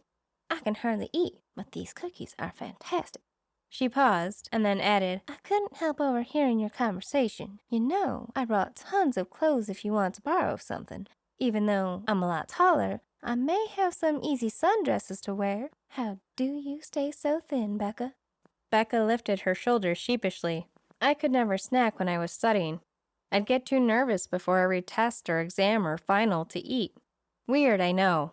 Most of the other girls were binging in the dorms. I have a few minutes before I meet Annalisa at the theater for final fittings, Cameron said. Dress rehearsal is tomorrow night. Why don't you come with me? Becca hesitated, but Miss Elliott didn't take no for an answer. She pulled Becca into a downstairs bathroom and opened her humongous purse, pulling out various zippered makeup bags. Blue or red would go great with your long, dark hair and eyes. Her voice trailed off, and she bit her lower lip, staring hard at Becca in the mirror. Becca swallowed uncomfortably under the scrutiny. Don't be so nervous. On first dates, you need to look good, but casual, interested, but not desperate. Even if I am desperate? Becca joked, although actually she wasn't joking at all. No negative thoughts. Cameron snapped the rubber band out of Becca's hair and brushed it out quickly. She added a bit of tease for fullness, a bit of hairspray, sweeping the long ends around her shoulders, and then coaxing out some wispy bangs. Becca tried to peek in the mirror, but Cameron kept her turned toward her. Perfect, the woman finally said. Add some funky, but not too big, earrings. A light jacket if it gets cool, which it usually does in June in the evenings. Now, Cameron's expression turned contemplative again. She brushed a bit of color across Becca's cheeks, powder that instantly covered up little imperfections so it smoothed out her skin, a few dabs of mascara, and a light pink lip gloss. Subtle tones, she said. But wow, you look great, Rebecca. Doesn't look like you have any makeup on, but these colors really bring out your smoky gray eyes. Now get dressed, drink some water, and have a blast. I hear Iron Sticks puts on a great concert. The bass player is to die for, but he's taken by some chick named Paisley. Pete Rodriguez's truck pulled into the B&B driveway a few minutes later. He quickly showered to get rid of the forest fire smoke smell and dressed in jeans and a soft blue button-down shirt within 30 minutes. His face was smooth after shaving the scruffy two-old-day beard and smelled fabulous, all smiles and friendliness. A real date with a real guy. Becca's stomach tightened. When she hugged Rayna, her aunt whispered, Relax, it's only a potluck and concert with 90% of Snow Valley and a million kids. The evening was warmer than it had been since she'd arrived, and Becca ended up tying her windbreaker around her waist, the sleeves dangling. "You look ready to hike the mountain," Pete said, casually taking her hand with his and then tucking Aunt Rayna's pan of enchiladas into the crook of his arm as they crossed the park to the picnic tables. "Just give me a pitchfork and I'll help fight the fire." "You're on." Pete's green eyes crinkled adorably at the corners. He was quieter than when he'd been with the other guys that morning at breakfast, fighting over the last piece of bacon. "All you guys, the other firefighters," Becca started. "You seem like brothers. Do you know them well?" "We're all from this county, born and bred. Some full-time, some volunteer. Except Wade, of course." "What about him?" Becca couldn't help asking. She also couldn't help wishing, weirdly, that it was Captain Wade holding her hand. Pete was very nice, but gorgeous Wade sent her heart into orbit. Well, that wasn't exactly true. When he was nearby, Becca found herself excited, but in a strange, shy sort of way. Nervous, self-conscious, aware of Wade's strong presence, the way his eyes followed her around the room. She had to be careful not to pay him too much attention, not to be too quick to refill his glass or make sure he had enough syrup and hash browns. Geez, what was wrong with her? She was holding hands with one guy and daydreaming about another. All of a sudden, Becca gave a start, pulling back from her silly reverie as she realized Pete was telling her about Wade going to training school in Billings to become a captain last year. That took him right into talking about the rest of the team, how the fire was going, their strategies of building breaks and clearing brush and deadwood to try to stop the fire in its tracks. "So dangerous," Becca murmured. Pete shrugged. "We're often working up to half a mile away from the fire itself, so it doesn't always feel dangerous. But we're constantly scouting out the direction it's going, the wind speed, outside temperatures." "Sounds like backbreaking work with shovels and rakes, I imagine." "Not very glamorous like in the movies, that's for sure." Pete laughed and dropped her hands so they could fill their plates with food. The entire town was there. After Sunday afternoon naps, kids were playing chase and screaming and laughing, moms and dads trying to keep them in tow, blankets and chairs spread out across the freshly mowed lawns. It was a scene of chaotic happiness. "Do you know many people here?" Pete asked. "I was just going to ask you the same thing." "A few, but not really. Do you think they mind us crashing their party?" Becca laughed as they grabbed drinks and then turned to find a spot on the church grass to sit and eat. "I think Snow Valley wants the entire state to crash their 4th of July celebrations. The more the merrier." "Good for business, eh?" "Something like that. We only have one empty room left, if you don't count Tent City outside." Pete smiled wryly. "Yeah, sorry about us crashing at the B&B last night, literally." "There's never a dull moment, at least not in the summer season." Rebecca carefully ate her barbecue chicken, glancing about the crowds. "I recognize a lot of the people, but don't remember a lot of the names. It's been 2 years since I was here, and the B&B being on the edge of town, I only see folks when we're shopping or at church, which doesn't happen often either since we have breakfast guests and checkouts." "Just make them eat early on Sundays." "Yeah, right. Most of our patrons want to sleep in." Suddenly, Becca had a vision of Sam and Lily, the newlyweds, and tried not to blush. Instead, she dug into the thick slice of homemade chocolate cake, the last thing on her plate. She probably shouldn't have eaten with such gusto in front of a guy, but she'd never been very good at following the unspoken rules of dating and dieting. She worked hard and burned it off, right? It occurred to her that she'd never even had that thought before when she was with Nick Walton. But then, she and Nick had never had an actual date. They were just buddies who hung out. They were like brother and sister, teasing, shoving, blurting out rude comments sometimes, fighting over the last piece of pie in Aunt Rayna's kitchen. Becca sighed and Pete glanced at her. "Everything all right?" "Oh yes," she quickly assured him. "Just thinking what a beautiful evening it is." "The band's almost set up," Pete said, picking up their plates to deposit them in the trash receptacles near the picnic table spread.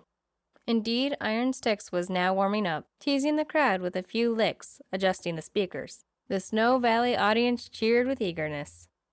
Dusk settled and people shifted their lawn chairs and blankets, choosing the best spots for listening. Shadows flitted past. Becca heard a couple of dads hollering for their kids at the playground in the back lot. Then the first number finally came, opening with a huge bang, cymbals and drums crashing, while the teenagers in the audience screamed in excitement. Hey, come here, Pete said softly. Why don't you lean in against me? We'll stay warmer, too. Okay. It was a new experience sitting between a guy's legs and leaning back into his chest. Pete was solid and didn't even shift when Becca wiggled into position. Oh, golly. She felt awkward, not knowing how much pressure to use against him, whether to hold onto his knees to steady herself, not wanting to appear too forward or too timid. But heck, she was timid and unsure and stupid, and why did she agree to do this? Because she knew she had to start acting like a real girl and date and be normal. Honestly, she wanted to date. She wanted to find the right guy. She wanted that more than she wanted to study for the GRE in grad school. Working in a lab could be fun, but she wanted more than an 8-to-5 job. She liked helping Aunt Rayna cook and bake and keep the Starry Skies B&B unique and warm and welcoming. The feminists at school would laugh at her, but what was wrong with wanting beauty all around her? A peaceful home with its pleasures and joys, good food and good friends, and children coming in and out. That was probably what she enjoyed most about tonight, and all the nights she'd been here over the years at the park and church and along Main Street, Snow Valley. All the silly adventurous activities during Snow Valley's Founding Day week. The bake sales, the artists and craft folks in their booths, the pioneer stories, hot air balloon rides, the carnival, softball tournament, children's parade. It was all glorious and fun. She wanted a home and family, security, someone who loved her for all her quirkiness, and pie-in-the-sky dream of writing a real book one day, someone who she could be completely comfortable with, someone to trust completely, to adore. Could she be that type of person? Becca hoped so, but she had no idea how to make that happen. A moment later, Pete wrapped his arms around her waist to hold her there in the dark park. She sat back, her back ramrod straight, wishing she could just lie back on a blanket and enjoy the stars and the moon and the music as she'd always done. It would be easier to situate herself on a blanket next to him rather than sitting here awkwardly leaning back against him. Even so, she tried to ignore that and enjoy the concert followed by the fireworks. The loud, happy music was still echoing in her ears when Pete drove her home in the truck and they sneaked in the back door, past the sleeping men in their tents. "Aunt Rayna got any leftovers?" Pete said in a loud whisper. Of course. Becca inspected the counters. Someone had eaten all the sugar cookies from the jar. Briefly, she wondered if Cameron Elliott had sneaked them up into her room, and she couldn't help grinning. "What are you smiling about, cute girl?" Pete asked, swinging her around and wrapping his arms around her. Becca tried not to jerk away, but she wasn't ready for more physicality with the man. "Pie!" she cried out suddenly, pulling away. "There's pie in the fridge, an icebox lemon. I just remembered." Becca swung under his arm, released his fingers, and opened the doors. The refrigerator light was bright in the darkness, although there were always small lamps burning in the downstairs common rooms, in case of roaming or hungry guests. Quickly, she got plates and forks, cut the pie, and poured ice-cold milk. They sat down in the kitchen nook to eat. Becca felt herself getting hyper around Pete. She didn't want him to slow her down, take her hand, make her look at him, prepare her for a goodnight kiss. She felt it coming, but wasn't a first date kiss a little fast? She barely knew him. Despite her initial attraction to Pete Rodriguez, she was still thinking about Wade Kinsella, wondering what the evening would have been like with him. What would his arms have felt like holding her close during the concert? The realization made her feel like a cheater, like she'd lied to Pete, even though all she'd done was say yes to a date, a casual date, on the church lawns, for a potluck. She hadn't said they were exclusive or getting engaged, for crying out loud. Wasn't that what dating was all about? Getting to know different guys to see who clicked? She was so inexperienced. That was her whole problem. Maybe she needed to forget unattainable Captain Wade and let Pete help her learn how to be romantic, how to kiss, how to do all of this. The kitchen grew quiet as she and Pete finished up their slices of pie. A scented candle burned near the stove, and the room smelled like lemon and spices. He took a lock of her long hair and twirled it around his finger, scooting his chair closer, his eyes locked on hers. Pete Rodriguez was turning into just a big flirt, or was this how dating worked? Her inexperience was showing in a big way, but her gut was making her question his constant touching when they were still getting to know one another. "It's almost midnight," Becca finally said, her eyes darting to the clock. "My breakfast call is early, and so is your forest fire." "Yeah," Pete said slowly, "but it's not often you get to kiss a girl who tastes like lemons." And before Becca could say a word, Pete Rodriguez pressed his lips against hers, holding her in place in her chair. She froze, not knowing quite what to do. Pete pressed harder, slipping his hand around her neck to pull her closer and tighter to him. She couldn't breathe. She could feel his teeth practically knocking into hers, smell lemon on his breath. She wondered irrationally if Wade Kinsella was watching them through his tent window, as Pete finally broke away and grinned at her. "Good night, Becca," Pete said quietly. "Sleep well." You too. Thanks for the park, the concert, and everything." He hugged her briefly and then slipped out the door. She watched him climb into his truck to get something, an extra pillow. When he turned to maneuver around the tents to his own, Becca quickly stepped backward so he wouldn't see her at the window. She blew out the candle and smoke curled into the air. She felt a little numb, not sure what to think about it all. When Pete kissed her, she felt almost nothing. She couldn't help but being just a little bit disappointed. Was that all there was to kissing? Becca had always heard it was this wonderful, soaring, romantic, spine-tingling experience. Maybe it was her. She had nothing to compare it to, of course. But kissing Pete Rodriguez almost felt like kissing her brother, and she didn't even have a brother. Becca sagged against the counter. Now that Pete had kissed her, what would happen next? Was she obligated to go out again? She knew in her gut he'd ask her. It was completely irrational, but Becca hoped the forest fire burned hotter and wilder so Pete wouldn't be around for a couple more days. She needed time to think, a lot of time. Chapter 8. Quote, "I pull my hair out when I read Jane Austen. I just want them to kiss already." End quote. Rebecca Dash, author. Becca entered the kitchen the next morning, yawning so hard her jaw cracked. Irritability swept over her due to a lack of solid sleep for the second night in a row. She stopped stock still when she saw Wade Kinsella perched on a bar stool at the high counter, chatting with Aunt Rayna, who was giggling at his jokes. Good grief, she was practically an old lady, and here she was acting like a teenager. Then Becca tried to repent for her unchristian thoughts. She must be very grumpy this morning. Calling Aunt Rayna old was like calling a cat a dog. Aunt Rayna would probably be young at heart and have purple streaks in her hair when she was 80. In reality, there was probably only 8 or 9 years between Wade and Rayna. They were old friends sharing a cup of coffee while she flipped the hotcakes and the homemade syrup simmered. But Becca couldn't help wishing she'd fixed her hair or had put on more of that great lipstick Cameron had let her borrow. At least she'd brushed her teeth and put on a decent top instead of her ragged cooking t-shirt. Becca checked on all the various breakfast food items to make sure it would all be ready at the same time. She snatched up a big, fat, juicy strawberry and popped it in her mouth when Wade came up behind Becca. His breath tickled her ear and she whirled, thinking it was Pete, as if all her senses had suddenly gone on high alert. "Oh, it's you," she sighed with relief. Wade grinned that beautiful smile. Oh, those white teeth, those lips, those eyes diving deep into hers like they were swimming in the ocean. Wowza. "Who'd you expect?" he teased, glancing over at Pete, who was grabbing the sack lunches. Nobody exactly. Where'd Aunt Rayna go? She was right here a minute ago." "She ducked outside to roost up the boys to eat, and I'm taking the opportunity to talk to you for a minute."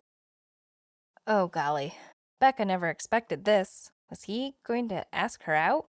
Maybe a little rodeo or hot air ballooning? A romantic walk in the woods with a picnic? Her palms grew damp with nerves. One finger slid along her hairline to fluff it. "I heard you might be planning a surprise birthday party for Rayna this summer. The 15th of July, right?" How'd you know that? She was joking around about this year being the big 4-0 and saying she was still as good as two 20-year-olds. Becca laughed, and then covered her mouth and lowered her voice. That sounds like Aunt Rayna. She has way too much fun for 39. I think that woman has always pushed the envelope. She's a round peg in the square hole of life. Wade gave a chuckle, his arms crossed in front of his chest as he leaned against the counter. He looked fresh and way too perfect, his hair curling a bit around his ears from his shower. She told me once about her first marriage. Becca's eyes widened in surprise. So you know about how she eloped at 17, the night of high school graduation? He nodded. She'd confessed it one night at the end of a party with friends. We'd all been pretty silly playing truth or dare with root beer floats. Becca choked on her laughter. Sounds dangerous. Yeah, high stakes. Wade waggled his eyebrows. There may have been brownies, too. We made up questions based on whether the brownies had nuts or no nuts. Becca lifted an eyebrow. Surely this wasn't recently. I can't imagine older people being so goofy. Instantly, she realized her error. Not that you're old, Captain Wade. She blinked her eyes at him, trying to flirt, and probably doing it horribly, painfully wrong. I'm 34. But this was several years back. Rayna and I met on the same bowling league, then ended up joining the same book club, which went kaput about a year later. Snow Valley is a small town, but I thought you just moved here from Idaho. I went out of state for some different field experience and took some classes so I could try for a promotion. But Snow Valley kept pulling at me to come back, so I did. Because this town totally has it going on, Becca said facetiously.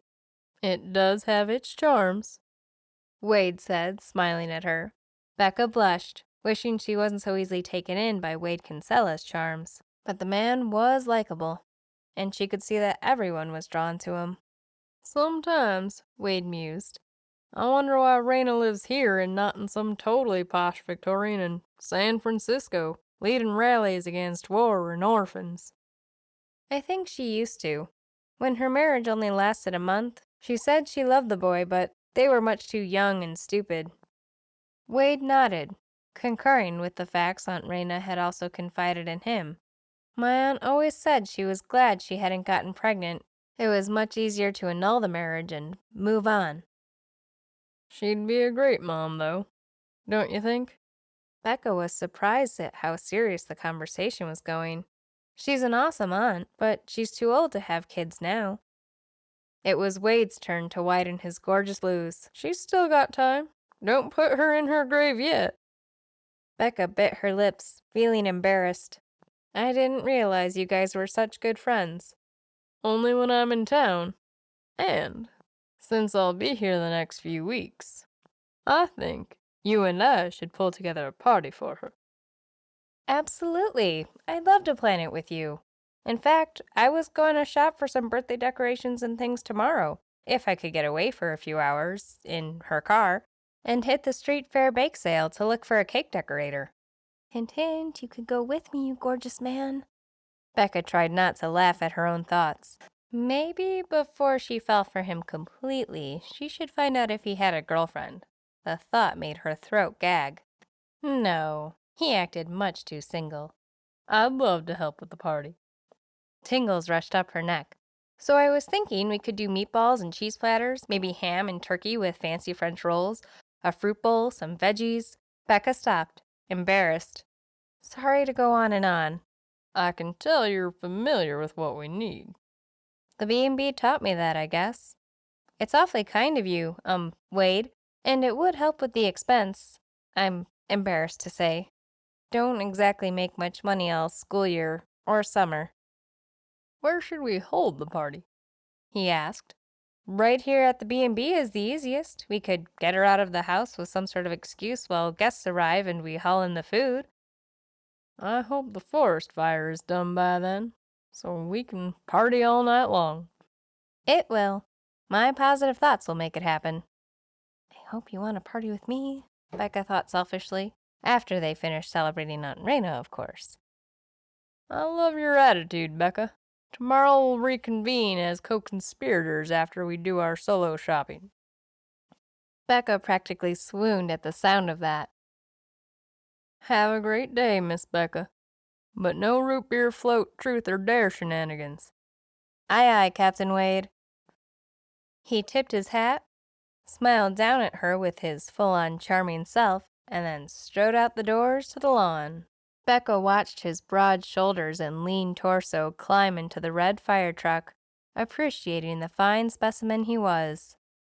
"What were you and Wade whispering about?"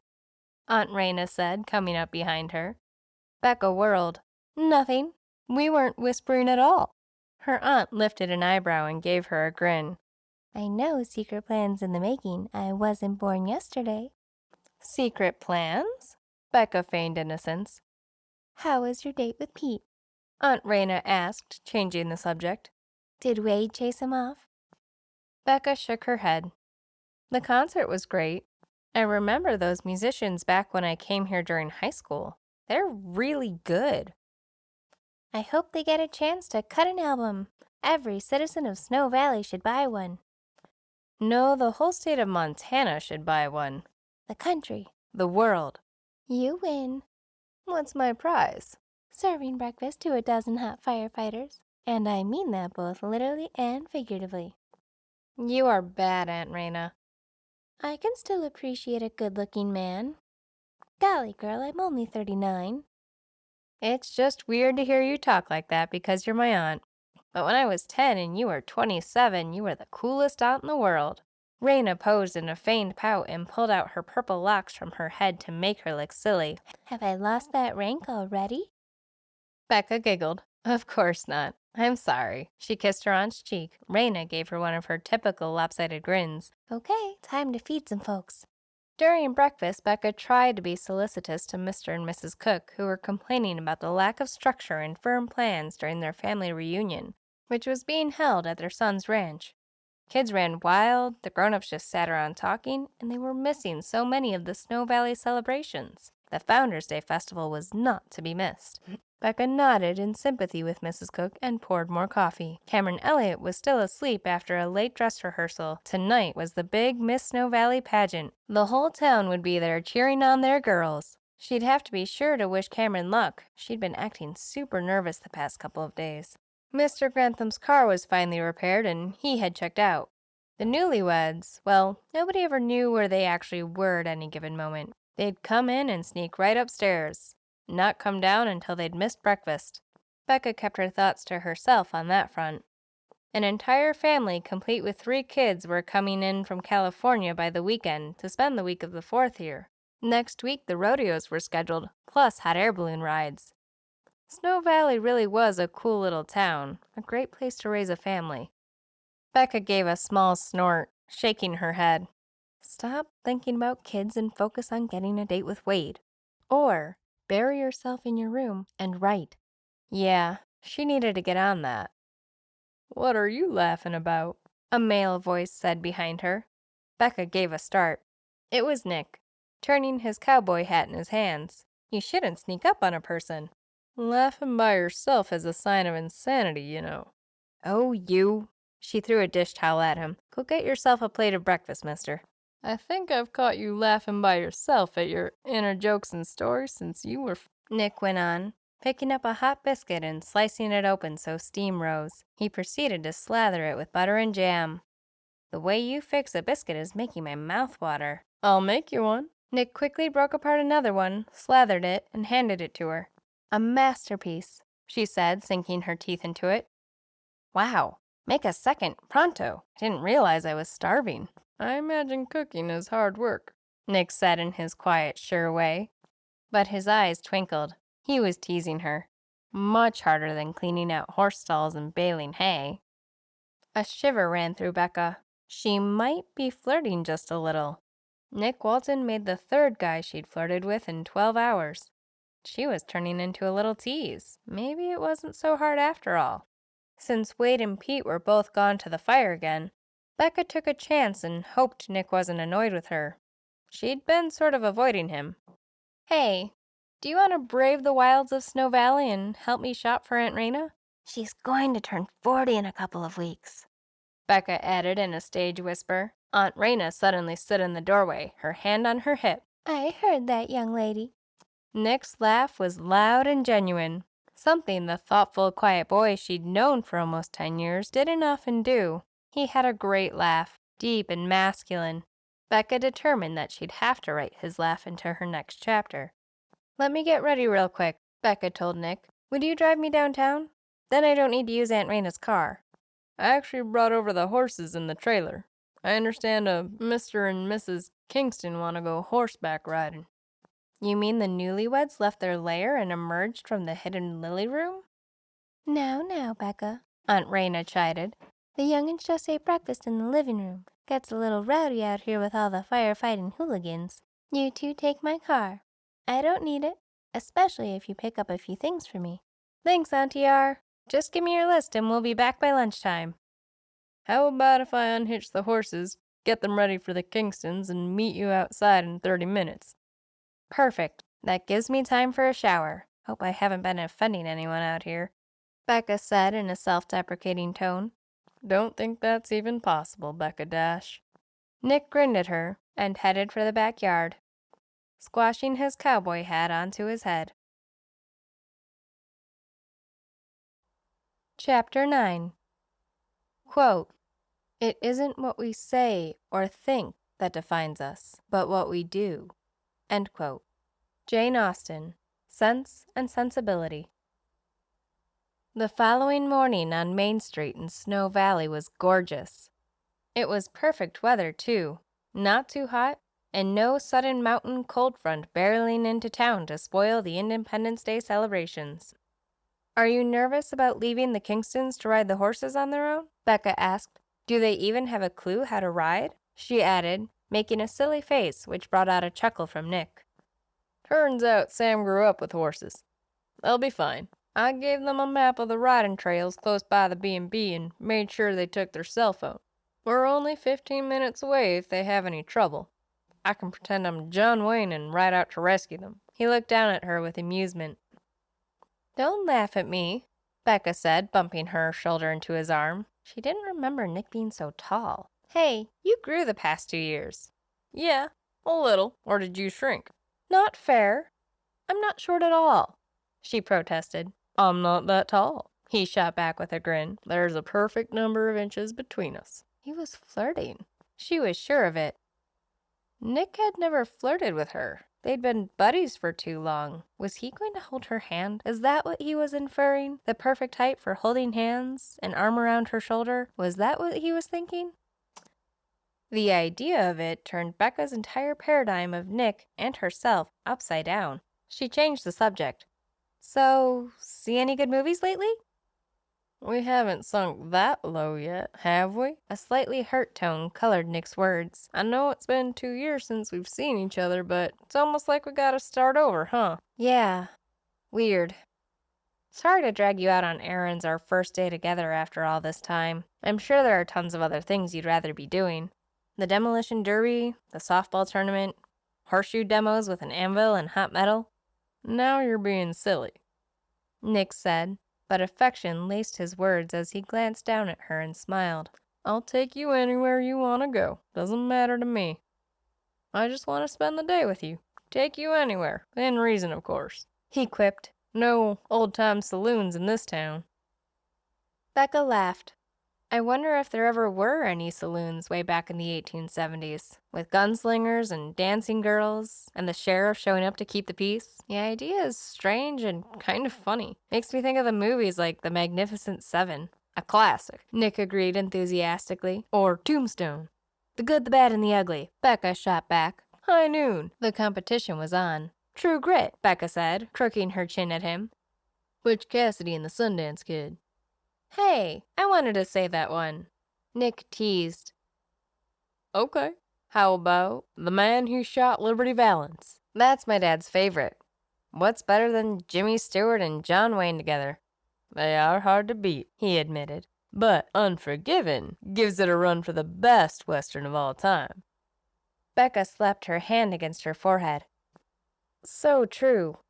Oh, here we are already, she added, glancing up. That was a fast walk from the parking lot. Nick threw out his arm, speaking like a radio announcer. And there is Snow Valley in full festival force. Booths and demos have sprung up all over Main Street. And the spice smell of barbecue is punctuating the air. You do that pretty well, Becca told him. How different they were together now that 2 years had passed, and they were 2 years older. Nick was the same, and yet different, in all kinds of good ways. Easy to talk with, laugh with, funny, clever, and kind. "I know I just had breakfast, but gosh, that smells good," Becca said, breathing in the delicious aroma of so many food booths. "Someone made homemade rolls and brownies, I'm sure of it. Okay, we're hitting the baked goods section after we eat BBQ." She put on a straw hat against the deep blue sky. The morning sun felt good on her back. "Your wish is my command, m'lady." I think that might be medieval England. Get in your cowboy groove, boy. Lasso me a watermelon or something. "Yes, ma'am. Let's get the list done and then eat an early lunch." His green eyes were tender as he took Becca's arm to maneuver her through a congested area of the stalls. Someone was in a small, grassy area under a tent telling Old West stories. She could hear the rumble of a voice and children laughing. The baked goods section was first. Every sort of item made with flour, sugar, and butter met Becca's eyes. Breads, brownies, cakes, cookies, tarts, rolls. I think I've died and gone to heaven. Nick did some taste test sampling while Becca talked to the professional bakers about a cake for Aunt Rayna's birthday. She finally settled on a triple layer with beautiful swirls of white frosting and flowers, and paid for the order to be delivered in 2 weeks. The rest of the food for the party she'd have to purchase and pick up the night before so it wouldn't spoil. She'd been wondering where she would hide it so her aunt didn't stumble across it accidentally. Their freezer and fridge were always packed with food for the guest house. Maybe she could use Nick's mother's freezer.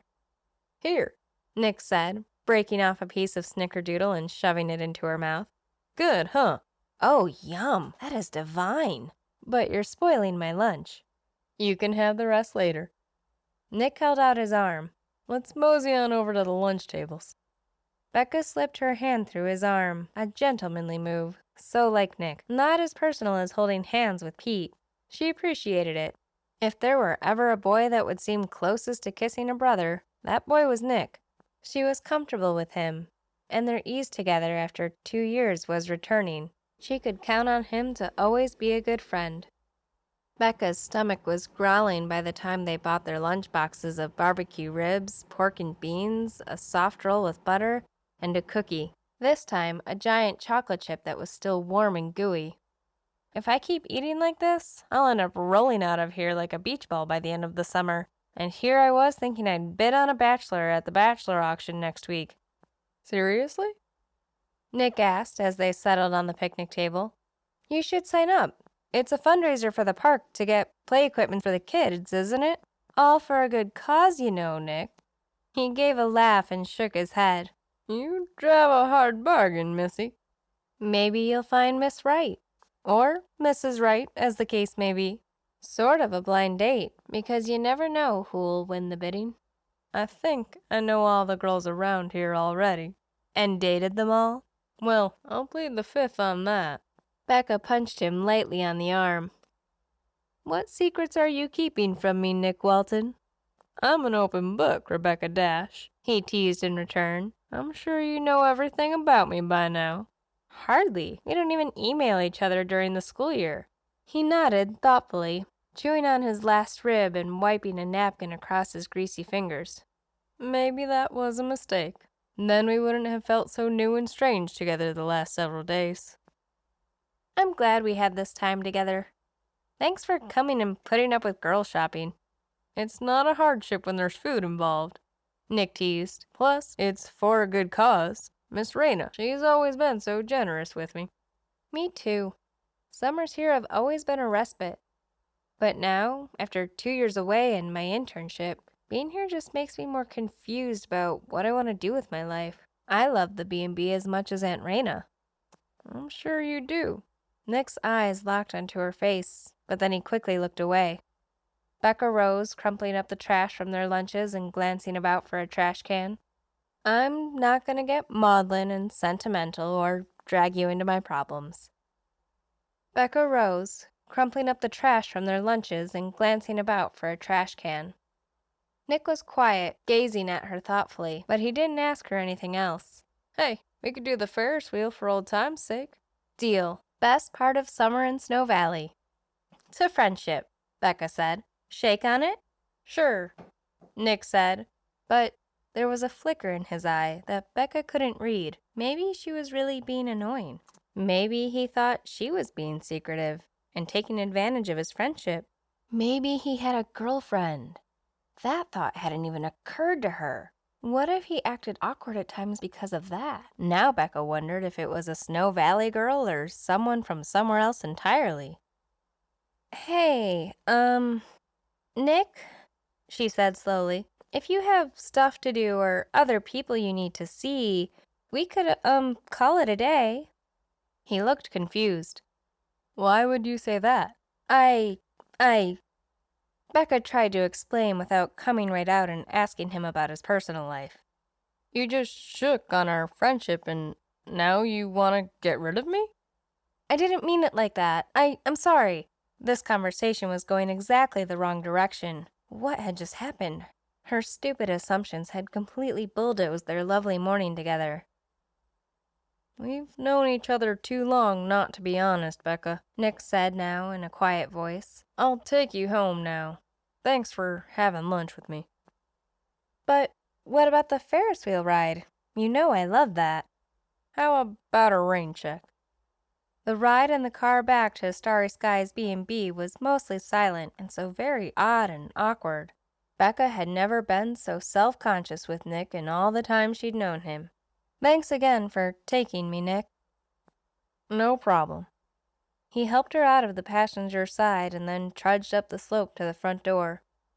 No fire trucks strewn about the yard, Becca said conversationally, trying to lighten the mood. Heard you went out with one of those fireman guys, Nick said. Where'd you hear that? When I came into the yard this morning.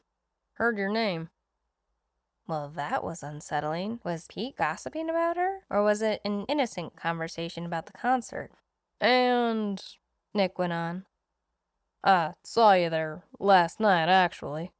Why didn't you come say hello? You looked busy. Her mortification ramped up 100-fold. Becca felt her face turn red, and she bit her lip as she tramped across the wide expanse of lawns. Tire tread flattened the beautiful lawns of the hotel everywhere. Orange tents randomly stuck in the ground, out of place and suddenly annoying. Becca felt a strange anger rise in her chest at how the firefighters had taken over the Starry Skies B&B. She stopped just before the stone steps to the front doors and stared at Nick. Let's just get this straight, buddy, she said, her voice shaking a little. I'm never too busy for a friend. Got it? For a moment, he stared over her shoulder at the house, and then he nodded. Got it. Stop sulking, or whatever it is you're doing. I'm sorry if I've offended you. You haven't offended me at all. You're just acting weird. I feel like there's something going on here that I don't have a clue about. I'm in the dark. Do you have something to tell me, Nick? Becca figured if she came straight out and asked him, maybe he'd tell her about a girlfriend or fiancé. You can tell me, you know. He raised his hands helplessly into the air for a second and then dropped them. Yeah, I know, Beck. There's nothing to tell you. Just call me weird, okay? But I don't want to call you weird, she muttered as Nick started walking again. Did you need to leave or return home or something? I got that impression back at the fairgrounds. He shrugged. I'll be out of your way soon. But I did get a text message from Rayna. She said the Kingstons are finished riding and I need to load the horses up. Nick's voice was abrupt, almost curt. He didn't glance at her again when they spotted Aunt Rayna, standing at the back of the property at the fence line chatting with Lily and Sam. The horses, a chestnut mare and a black gelding with white spots, were tied to a hitching post. Becca remembered them well. She'd ridden Honey, the mare, since she was 14. She noticed Lily was windblown, the young bride's cheeks red and chapped from the sun, her blonde hair falling about her face and shoulders. Lily was beautiful, happy, and Sam Kingston couldn't seem to take his eyes off her. Becca wanted that. Someday, she really wanted that too. Despite her brains for chemistry and math and school and good grades, she still wanted to be loved by a good man, someone who understood her and would not only be her best friend and partner for life, but would love her quirks and insecurities while she figured out what she wanted from life.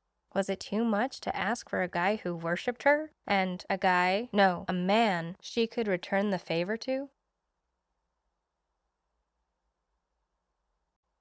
Chapter 10. Quote, "Friendship is certainly the finest balm for the pangs of disappointed love." End quote. Jane Austen. A week passed.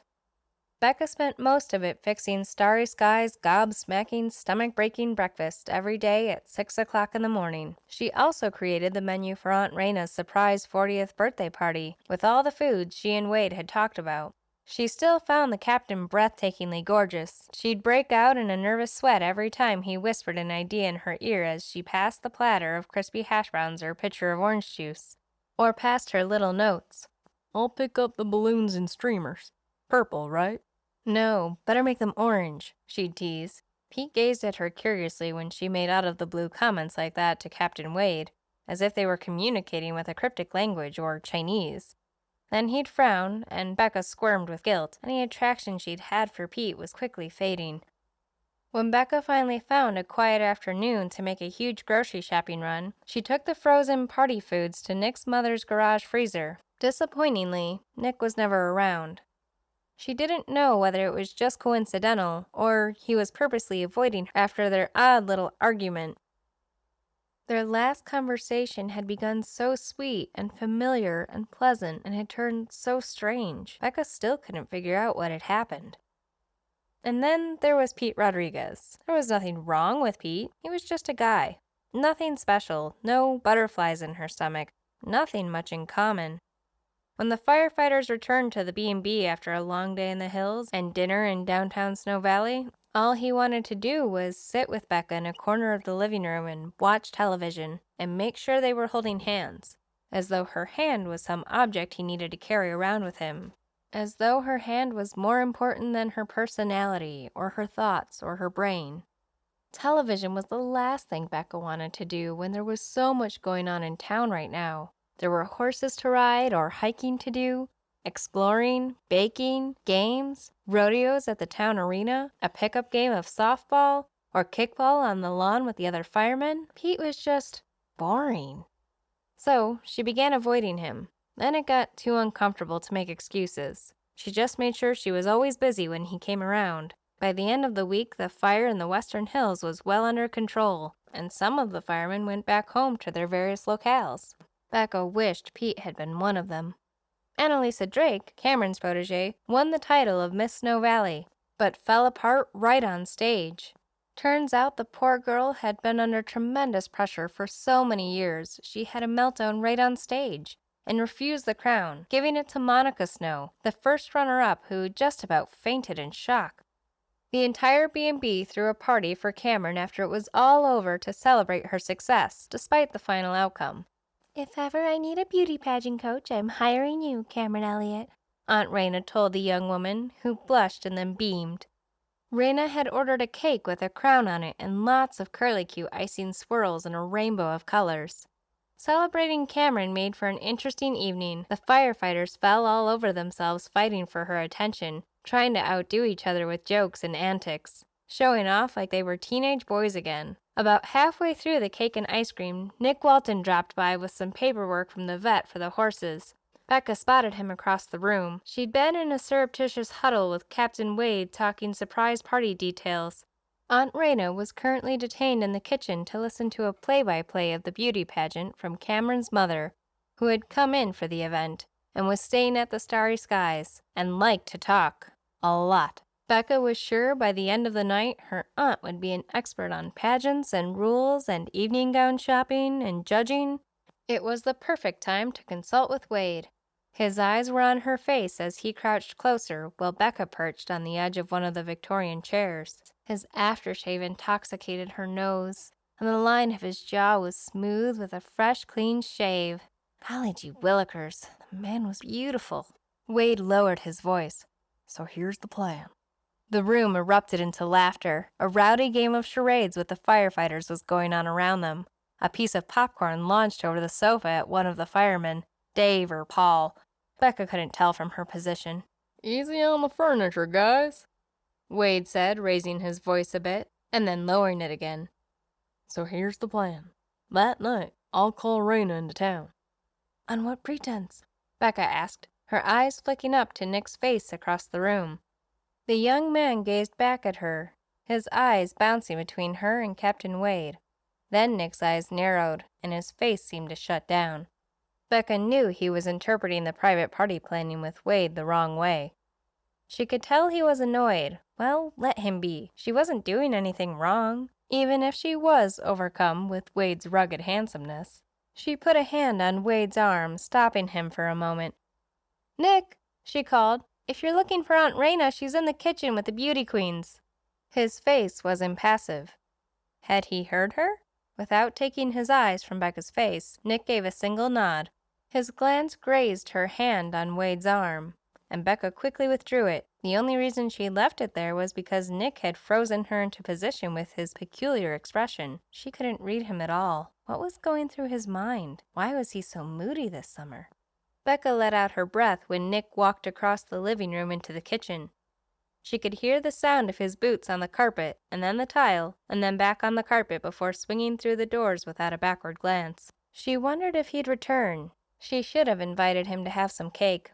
The refreshments were sitting out here in the main room on the antique sideboard, along with punch, iced lemon water, and a few hors d'oeuvres and chips and pretzels. Easy access. Nick had always treated Aunt Rayna and the B&B like a second home. So why did he look so ill at ease? Becca had no idea how to mend things with him. Nick appeared to be pretending nothing had happened that day at the fair, but something had, and it was eating her up, more every day. She'd never had a fight with Nick in all the years she'd come to Snow Valley, but there was never actually any fight. It was all so weird and confusing. Well, there was that time when she was 14 and she smacked him across the arm when he stuck a baby frog down the back of her shirt, but Nick had only laughed. And then Becca had held the frog in her palm, stroking its little green head while its throat belched in and out. "I'm gonna cook you some frog legs one of these days," he told her at the time. And they had gone frogging at the pond outside of town, and eaten their catch that night when Mrs. Walton fried them up in the deep fryer, slathered in batter, with coleslaw and cornbread for side dishes. Of course, frog's legs tasted just like chicken, only smaller bones. Becca was suddenly nostalgic for all the summers of the past when she and Nick explored and picnicked, helped Rayna with chores and fences and painting. Nick was able to fix just about anything, and after a while, Becca took his skills and knowledge about the world for granted. Over the past several days, Nick had begun working on the leaky roof. When guests were gone during the day, she could hear him up there pounding away at the shingle nails. When she was upstairs, she heard his boots sidestepping as he laid the new shingles down overhead. "Becca," Wade said, suddenly bringing her back to earth with a tap on her arm. "did you hear anything I just said?" Yeah, sure."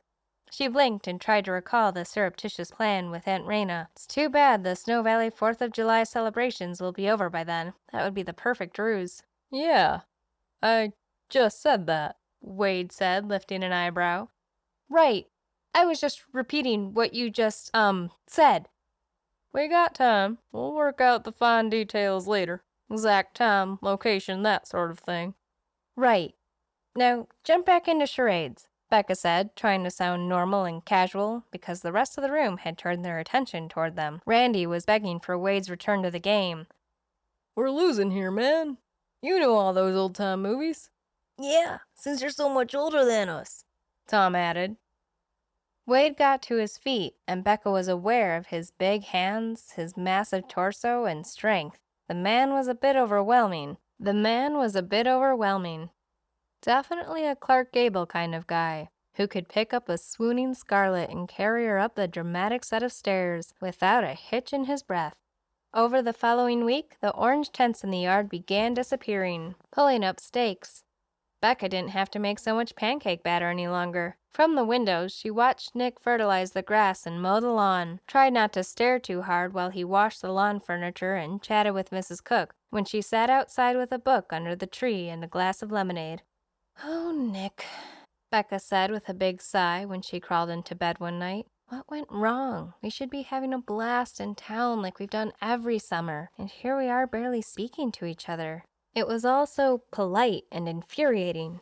He'd ask her a question like where the rake had gotten to. Becca would tell him it was next to the shelves in the garage, and then Nick walked away to continue on with his work. No conversation, no invitations to Snow Valley festivities, no inviting her to a meal at his home with his folks. All the normal summertime activities they used to do had gone in a puff of disappearing smoke. Becca bunched up the pillows against the headboard and leaned back with her notebook and a pen to write. She was feeling a bit nostalgic and lonely. In the afternoon, Becca picked up a basket of fresh vegetables from the farmer's market and then watched Wade and Pete and the other firefighters join the axe throwing competition. Of course, Wade won, but only because Nick didn't participate. Becca was sure. He'd won a few years ago. That boy chopped Rayna's winter firewood every single year, stacking it perfectly in the shed. After wandering the street fair and eating brisket and corn on the cob for dinner, she and Aunt Rayna attended the rodeo. The fireworks had been spectacular. Last night, they'd gone to the Snow Valley Talent Show. For the first time, Becca got to see Snow Valley's premier ballet dancer, Jessica Mason, dance. The girl was spectacular. Becca held her breath, mesmerized during the entire performance. She determined that she had to write a ballet dancer into her novel now. Aunt Rayna had whispered, "See our new pastor, James Douglas? He and Jessica met during Christmas. Aren't they perfect together? His eyes off her." "Neither can anyone else," Becca said with a smile during the applause. Maybe her next story could be about a ballerina in Russia during the Cold War. And when she tried to escape and come to America, she stowed away in the luggage hold. But then she was found and dragged off to prison. And then one of the guards fell in love with her and helps her escape. They're caught at the border and shot by the guards. No, that would end the story right there. The guard, the girl's lover, gets shot while the ballerina flees into the woods and dies of a broken heart? A Romeo and Juliet tragedy. Why did she think up such depressing topics to write about? The theater lights came back on after Jessica Mason's emotional Swan Lake solo. The next number on the program was Snow Valley's premier harmonica player, followed by two sisters with their dog who did tricks. On the way back to the car, Aunt Rayna said, "Remind me to get a wedding gift for Friday. Molly and Kevin are getting married by Pastor John that evening, after the final rodeo. We have new guests coming in on Friday, the 3rd, and staying through the long holiday weekend." "A wedding," Becca said thoughtfully. "Maybe my silly characters from my romance novel need to get married, like now." She flipped through the pages and saw that she hadn't written a word in 2 weeks. Actually, not since the night she read out loud to Aunt Rayna in the parlor and charred her pages nearly to extinction. Every night she'd gone to bed with her notebook intending to write, but never actually got words on the page. What was wrong with her? This must be writer's block. She needed a new plot point. Allie and Will from her story needed to get married so they could have those beautiful babies together. For a few moments, Becca daydreamed about Allie and Will's wedding. A scalloped lace veil floating down Allie's ebony hair and ivory gown.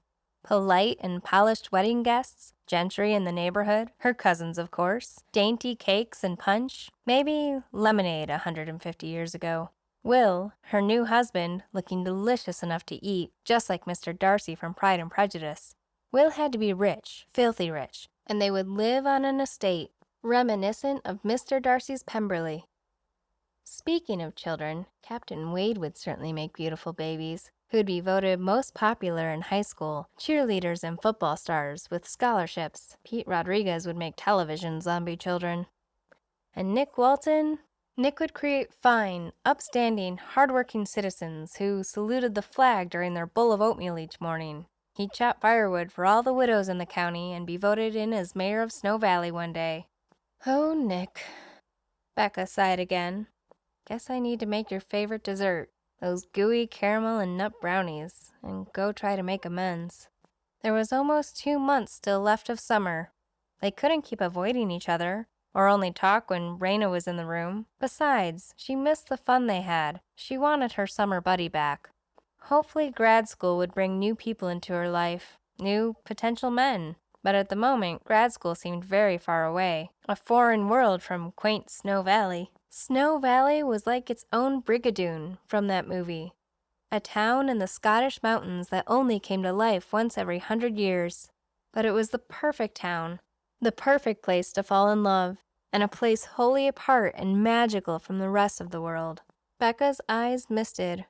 Just thinking about leaving here to go back into the cold, cruel world of studies, projects, and grades made her panic a little. She'd already been accepted into the program, but she wanted to rebel. What would everyone say if she didn't show up on the first day of school?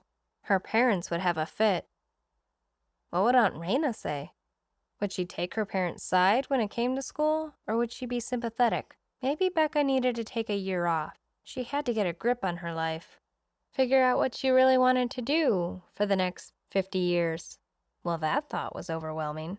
Maybe she just needed to figure out what she was going to do for the next few weeks first. But if she stayed here for the next year, what she would actually do with herself during that year was anybody's guess. Hang out in Snow Valley and rot in front of the fire, shovel the walks, snowmobile into town and grab a gallon of milk? Becca flopped back onto her pillows, trying not to laugh at herself, while also trying not to cry at the pathetic state of her life. Outside her window, the full moon rose, gold like a Christmas tree ornament, its light flickering against the pale walls. So what happened between the confusion and angst of a budding, fragile opening to a potential relationship and the happily ever after part? I have no idea, Becca muttered, throwing her notebook across the room and snapping out the bedside lamp. I have no idea how to even date, let alone be a girlfriend. Romance novel writing didn't appear to be very lucrative either, especially when the writer couldn't get words down on the page. Chapter 11. Quote, "There is nothing I would not do for those who are really my friends. I have no notion of loving people by halves. It is not my nature." End quote. Jane Austen, Northanger Abbey. Late the next morning, just as the chocolatey brownies were coming out of the oven, the telephone rang. Aunt Rayna handed the receiver to Becca with a wink. "Who is it?" she whispered, suddenly, desperately, not wanting it to be Pete. Her aunt lifted an eyebrow and smiled. "It's only Nick." Only Nick. Safe Nick. Dependable Nick. Steady, faithful, loyal Nick. He sounded like an Eagle Scout. Well, Nick Walton probably was an Eagle Scout. "Hey, Nick," she said into the receiver, more friendly than she'd been to him since she'd arrived. "What a coincidence! I've got brownies for you." Brownies? She heard him start with a surprise. What's the occasion? She couldn't admit the real reason. They'd never talked about their friendship, only ever taken it for granted. She didn't want to make a big deal out of it. She figured it would embarrass him anyway. "Well," she said, trying not to laugh at herself, "you know me and my relationship with chocolate. I woke up with a hankering to bake, and out came brownies." Hankering? She wondered with a slight cringe. When did I start speaking Snow Valley cowboy dialect? Becca cleared her throat. "Then I remembered how much you like brownies, with nuts and caramel, and I thought I'd share a plate." That sounds great. His voice relaxed. Some of the weird vibes between them melted away. Had Nick been worried about their friendship too? Becca's face turned warm with guilt. She hadn't exactly been friendly. More like avoiding Nick. Hanging around the firefighters when they came in at night. When they packed up their trucks in the morning or hand-delivered their lunches, she basked in the glow of Captain Wade's eyes when he glanced her direction. What a sap she was. Aunt Rayna would probably just call her inexperienced and naive. When the shoe fit. Nick cleared his throat, and then went on in his quiet, deep voice. "We haven't had any riders lately from the B&B, and the horses need exercise. Wanna help me stretch their legs?" Was that all? She and Nick had done this every week for years. "Sure, no problem. I'll pack up the brownies and a couple of water bottles." "See you in 10 minutes. Becca hung up the phone and her hand flew to her hair. She'd washed her hair last night and slept in braids. "Going riding with Nick," she said when Aunt Rayna came in from the garage with her grocery list. "Good idea," her aunt said. "Must be all the activities going on in town. All our guests are gone during the day, and most evenings too." With a grin, she added, "Even Elmer Cook is finally enjoying his family reunion."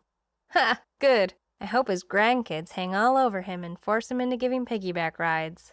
Galloping to her bedroom, Becca snapped off the rubber bands and unraveled her braids. With hard strokes, she brushed out her hair. It was wavy and thick and hung down her back, but the waves from those braids made her look about 16 again, or 12 like a kid.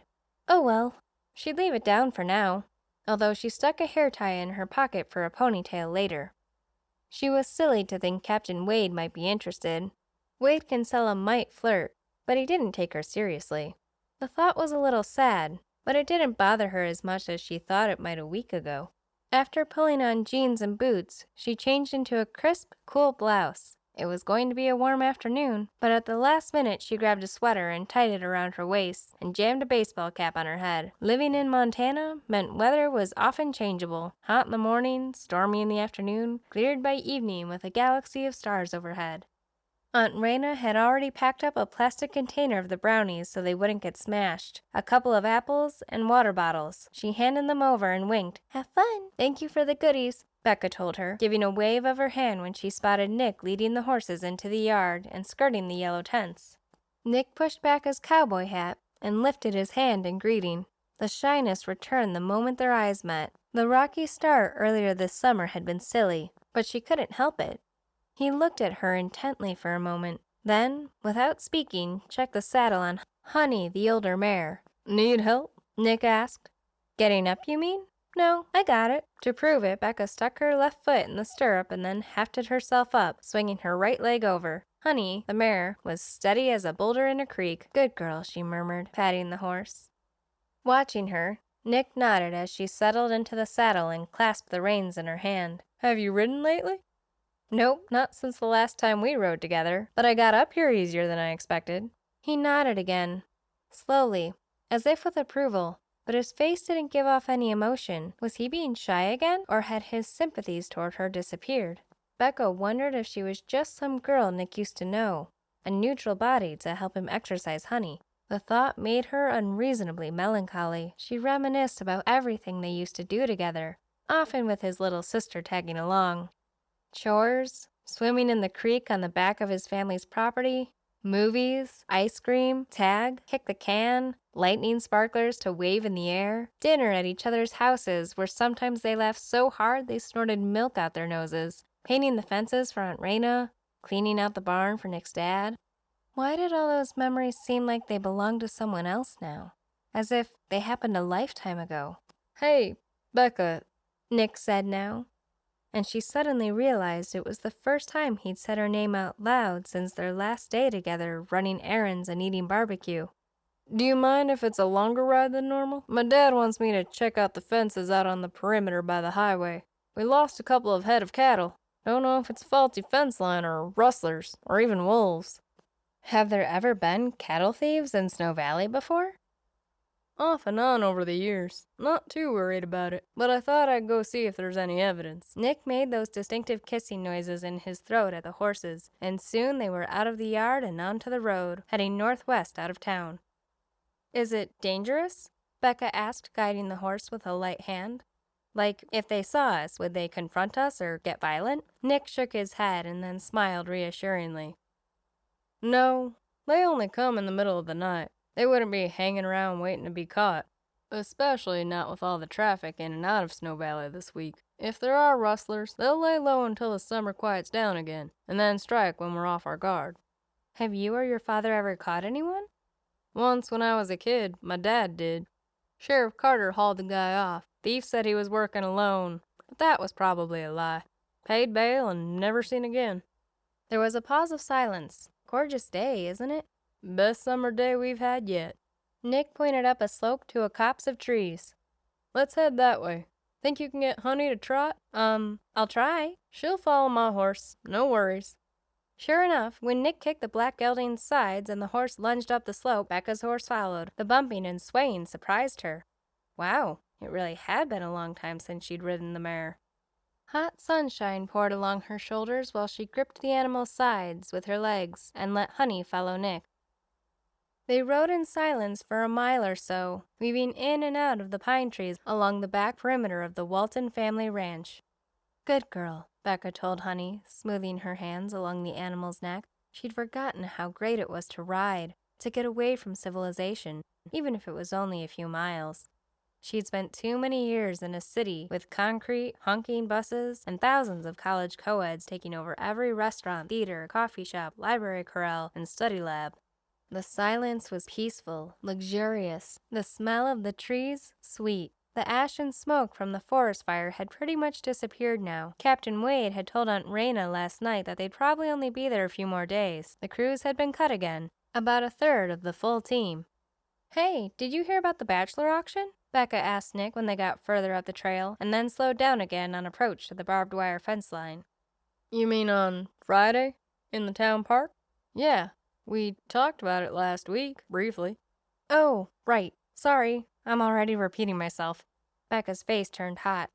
Wade, Captain Kinsella, the fire chief. Well, he said that he and Pete and a few other guys from the fire department got roped into participating. Nick's eyes widened. Wow. No kidding? They're gonna bid on a bachelor? Becca reached for the water bottles and laughed. No, silly. They volunteered to be part of the meet, the contestants. Let the girls of Snow Valley bid on them. She glanced up to hand Nick a bottle, and the young man was grinning at her. He'd been teasing her, of course. She'd forgotten his dry humor. Nick took a swig of his water. Hey, pass out a couple of brownies, Beck. Nick Walton was the only person to ever shorten her name to Beck. It was endearing, and she had a moment of wistfulness over a childhood friendship that seemed to be disappearing. Nick spoke casually. Unless they're planning on putting up a string of bachelorettes. Then I can bid on a girl with a big basket of home-cooked food. Becca went still. She bit her lip as she dug out the plastic container of brownies. I didn't know you were desperate for home-cooked food. Your mama is the best cook in the valley. That she is, Nick said. For a long moment they eyed each other. Becca wondered what was going on. Finally, she sputtered. You got your eyes set on some particular Snow Valley girl these days, Nick? He shrugged his shoulders evasively. Maybe. Maybe not. Just trying to figure out how to rope her in. Becca swallowed, gulping down a bite of brownie, trying not to let his words bother her. Why should they bother her? The two of them had always known that one day they'd grow up, marry somebody, and move on with life. It's just that they'd never said any of this out loud before. At least, not since they were 14 and used to tease and joke with each other to death. Becca wiped her hands along her jeans and changed the subject. You competing in the rodeo this year? The horses followed the barbed wire fence line, and she helped Nick look for breaks that would either indicate the cattle were trampling down a weak spot, or if any of the wire had been cut by human hands. Nick shook his head. The rodeo's finished last week. Maybe you got into town too late, but I almost lost my thumb last year trying to take down a calf, so I stopped competing. Made me realize I value my fingers more than a calf lying on the dirt. Retired with my best time, though. He gave her a wink. Congratulations! That's awesome! I wish I'd been there to see it. Hey, Mama said to invite you for dinner one night. She added the buckle I won to my collection that started when I was 8 years old. I remember that, she reminded him with a soft smile. He smiled in return. A true smile that tugged at Becca's heart for a moment. Got a great saddle out of it, too. If you come to dinner, I guess you could see the end result of my official cowboy competition days. Becca nodded. We'll have to do popcorn in a video, for old time's sake, before you bid on that girl and run off into the sunset. Nick didn't respond. His Adam's apple moved up and down as he stared past her. Was he suddenly annoyed at the stupid, taunting words she really didn't mean to say? For some reason, they kept popping out of her mouth. Look over there, Nick suddenly said, pointing ahead, one hand on the rim of his cowboy hat. Something doesn't look right. He slid off his horse, and Rebecca followed suit, crunching through the dry grass, Honey's lead gripped in her hand. This is what I spotted, right here, Nick told her. He crouched in the dirt and ran his fingers along the underside of the fence. Dad was right. The fence has been cut with wire cutters. See how they rigged it back up to make it look like it was still fine, at least from a distance? Which means they can get in and out whenever they want and take your cattle. Exactly right. Nick rose to his feet. He put a hand above his eyes, gazing out across the land. A few brown and white cows were off in the distance, about a mile away. Several lay in the shade of a cottonwood tree, their heads reared up to stare at them curiously. I'll have to report this to Sheriff Carter. Do you ever try to catch the thieves? Nick's brow furrowed. Dad did once when I was a kid, but Mom didn't like that. She said a cow wasn't worth getting shot over. They carry guns? Of course they do. Wonder if they have a hideout anywhere close by. Becca gave a laugh. Sounds like one of those old Western movies we were talking about a couple of weeks ago. It's still the wild, wild west out here in many ways. John Wayne reminds me of that every day when I pass by his picture in the upstairs hall and kiss the glass. You do not. Do so. You do not. Becca widened her eyes, maintaining the joke. Do so. Then she burst into laughter. Well, I actually did catch a guest kissing him once. A 70-year-old woman named Hilda Fletcher on her way downstairs for the Big Sky breakfast. You're lying. But Nick's eyes were sparkling. Nope, it's the truth, so help me. I'll arm wrestle you to prove it, she added. The old words from almost 10 years ago spilling out of her mouth. Arm wrestling was the way they used to settle their little arguments. You're on, Rebecca Dash. He took a step closer and then stopped, as if it had taken him a moment to realize she was still teasing him. You beat me once when we were 14 and I was drunk on root beer, but never again. Becca tried to keep a straight face. Because you grew a foot that year and I hardly recognized you the next summer. You'll never appreciate how relieved I was not to have to look up to you. That did it. Becca was laughing out loud now. The memory was suddenly so funny she couldn't stop. A few seconds later, she dropped to her knees, holding her stomach. "Get me chocolate," she commanded. When was the last time she'd laughed like this? When the world, college, life, work, boys, had gotten so serious and grown up? Ah, chocolate, Nick said in a serious voice. the cure for the Becca giggles. "Give it to me now," Becca demanded, barely able to get the words out. "Before I... When she was younger, she'd have said, "before I accidentally wet my pants," but she was too self-conscious to say it now. I can read your mind, Nick said solemnly. I have skills like that. That busted her up again, until he handed her a gooey brownie and she sank her teeth into it, which stopped the laughter bubbling up her throat. Don't choke on it, he warned. Becca lost her balance and toppled into the dirt. "Stop it!" Okay, I stopped. Here, give me your hand. Nick gripped her fingers and lifted her back to her feet. I forgot how funny you are when you start laughing and can't stop. Thought maybe engineering school stifled the real Becca I used to know. Becca coughed, swallowed, took a sip of her water, and brushed the dirt off her backside. Sometimes I've wondered that too. Glad to have you back, Miss Dash. When Nick's fingers slipped from hers, Becca's hand felt cold without his warmth against her palm. Her lips parted and her legs were unsteady. She started to speak, but had no idea what to say. Nick broke off his stare and swung back up into his saddle. Last one to the old mine entrance is a rotten egg. "No fair!" Becca yelled, pulling herself up onto Honey and chasing after him. "First one there gets the last brownie." When they were younger, they often had this race to the abandoned copper mine.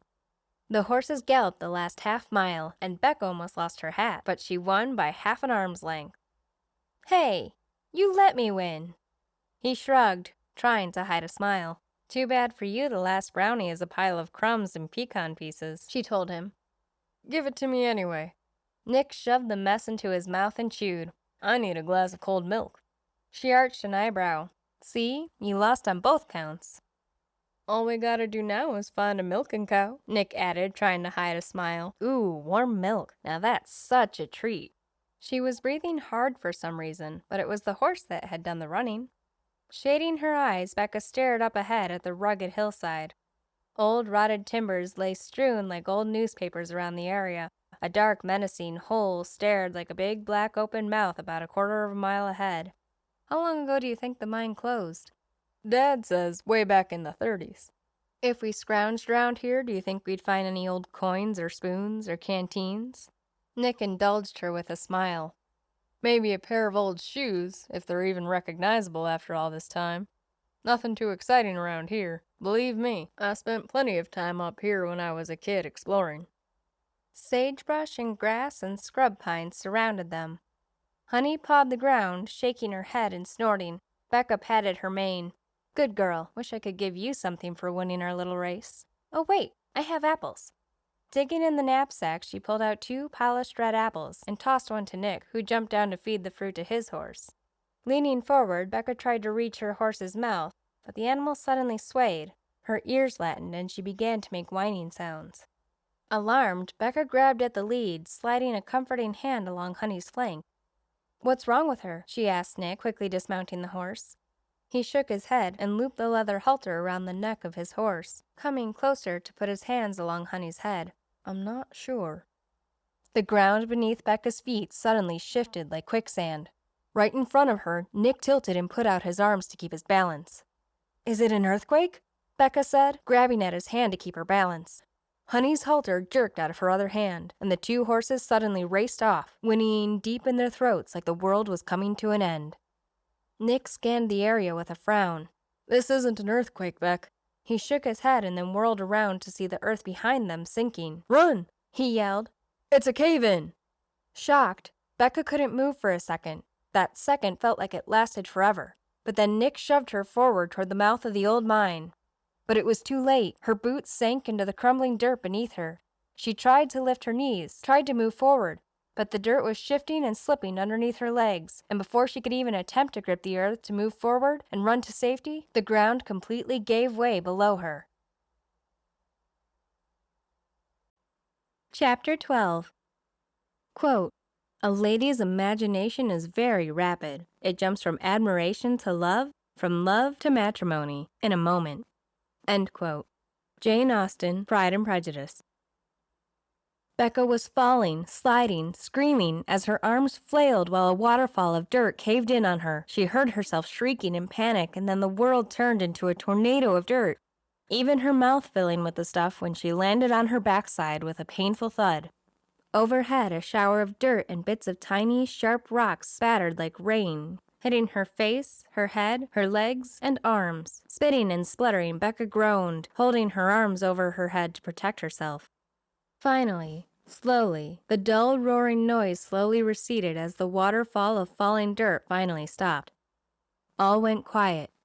For a moment, all she could hear were the horses above her, but they sounded so very far away. Becca tried to roll over to get to her feet, but something was in the way. "Great," she muttered, trying to get her bearings and at least sit upright. An old rotted timber from the mine's tunnel was lying splintered in two pieces to her left. Silence grew all around her, pounding against her eardrums. Where was Nick? Was he lying somewhere else she couldn't see him? Had he been hit by a cracking beam? Or worse, dragged away by one of the horses? "Nick!" she screamed hoarsely. "Nick, where are you?" "I'm down here." About 8 feet under, she realized ironically, but it wasn't too funny at the moment. "I'm right behind you, Beck," Nick's voice said, but he sounded as if he was far away too, just like their horses. She shifted her body, wincing at the pain of moving, and strained to peer into the shadows of the tunnel. Several feet behind her, Nick was lying on his back, covered in a mound of dirt. "Oh, dear God in heaven, thank you," Becca gasped. On her hands and knees, she crawled her way over to him, as Nick slowly rose into a sitting position. His face was scraped up, and a lump was already forming on the side of his head, where he'd obviously hit it on the way down. "You're alive," Becca gasped. Impulsively, she wrapped her arms around his neck, and then, to her complete surprise, found herself bursting into tears. Becca hadn't cried in years, not even when she watched sad movies or novels. Sometimes she was sure her heart had turned into one big math equation, hardened against any emotion or feeling, just cold hard facts and algorithms. Nick lifted a hand and brushed his fingers along her arm.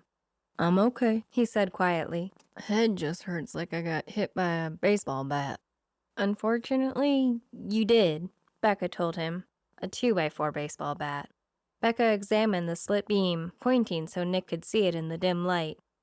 "On the bright side, it was only half a 2x4, she added ruefully. He gave a low chuckle. "I'm not sure I've seen you so optimistic in a long while." Becca rocked back on her heels, wiping the tears from her eyes. Slowly, she brushed dirt from her blouse, picked at a new rip in the knee of her jeans. When she lifted her head, Nick was gazing at her. "I think you're right," she said, blinking dirt from her eyes. "Ever since I declared my major as a chemical engineer." Softly, Nick admitted, "I felt like I lost the funny Beck I once knew, and then I didn't even see you for 2 years." "I've got a splinter," Becca said, "from touching your baseball bat 2x4. Nick let out a chuckle, and then groaned, holding a hand to his head. "I probably have a concussion, but let me see your splinter." She held out her hand where a jagged sliver of wood hung off her thumb. Nick cradled her hand in his palm, and then flipped on the small pocket flashlight hanging off his belt to study the splinter more closely. "It's not too deep. Hold still. Ouch! Becca cried out.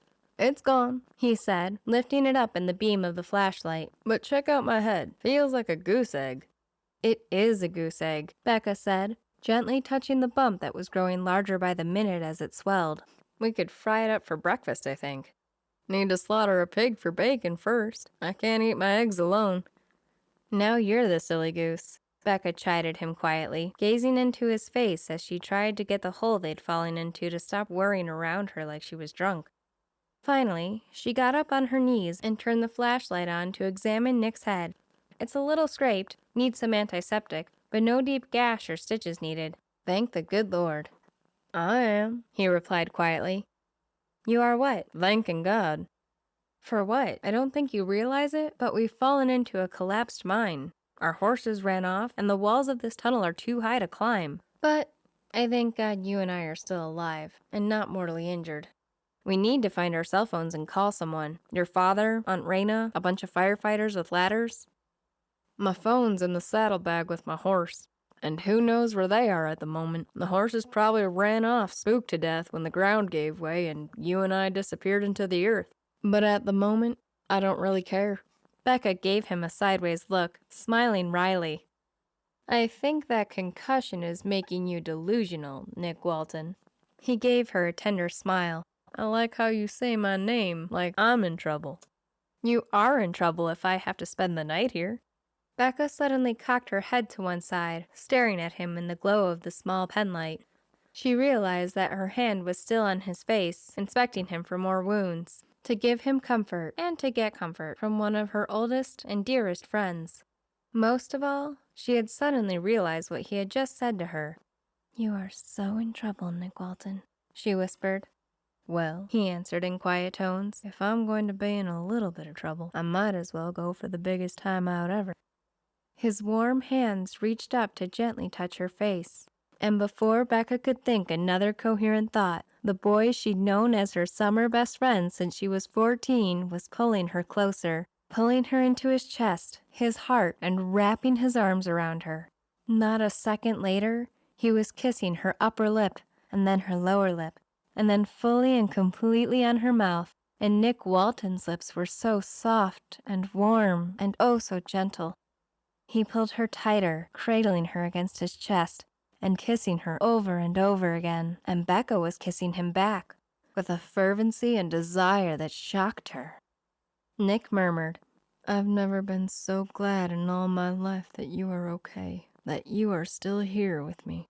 When he began to pull back, Becca tugged at his shirt collar and pulled his mouth to hers again, just so she could feel his lips and taste his goodness all over again. This was not like kissing Pete the firefighter. This wasn't even close to her silly daydreams about Captain Wade. And this was certainly not like kissing a brother.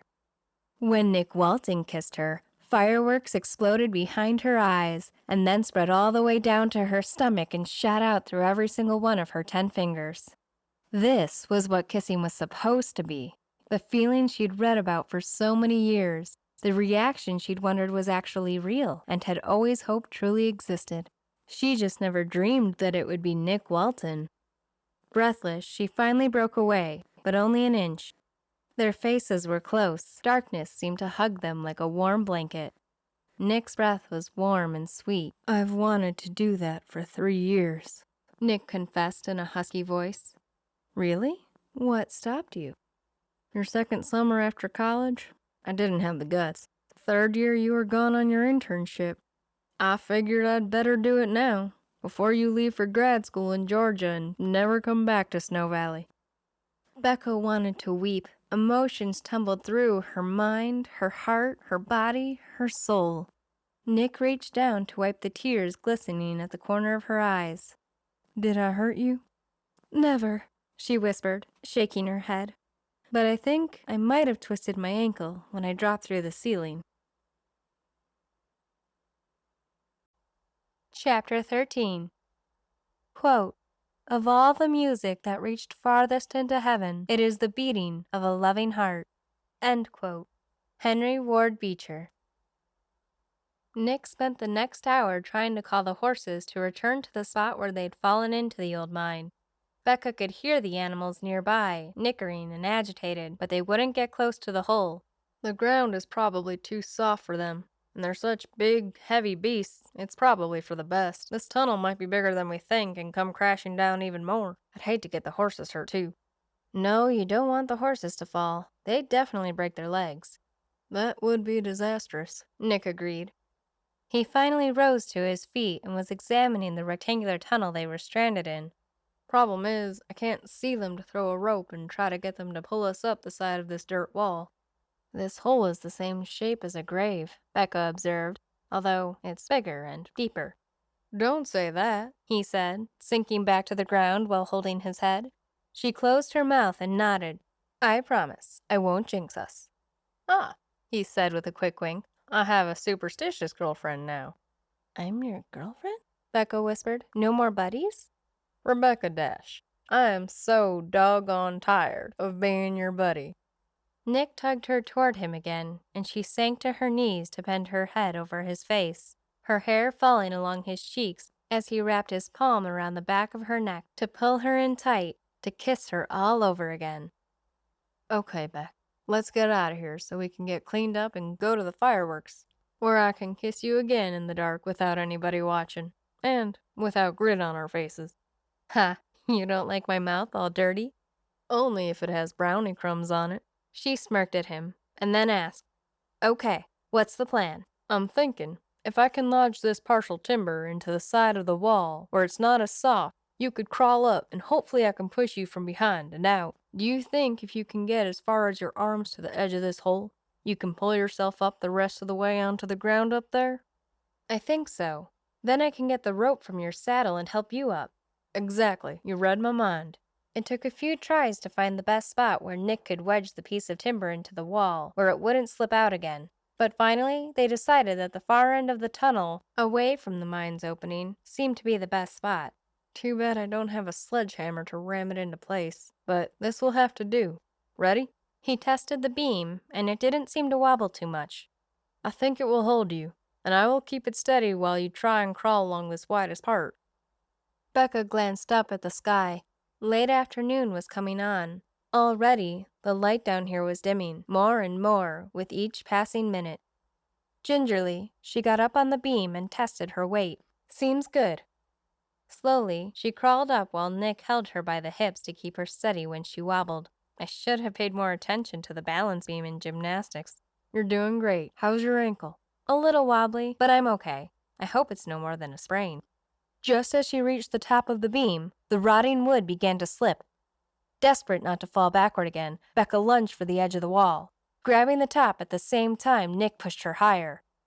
Her legs dangled just above the top of Nick's head as he took the bottom of her feet and pushed her a little bit higher. Finally, she managed to seize the branch of a nearby scrub bush and crawled combat style over the edge and onto solid earth once more. I'm up! She yelled, flopping onto her back.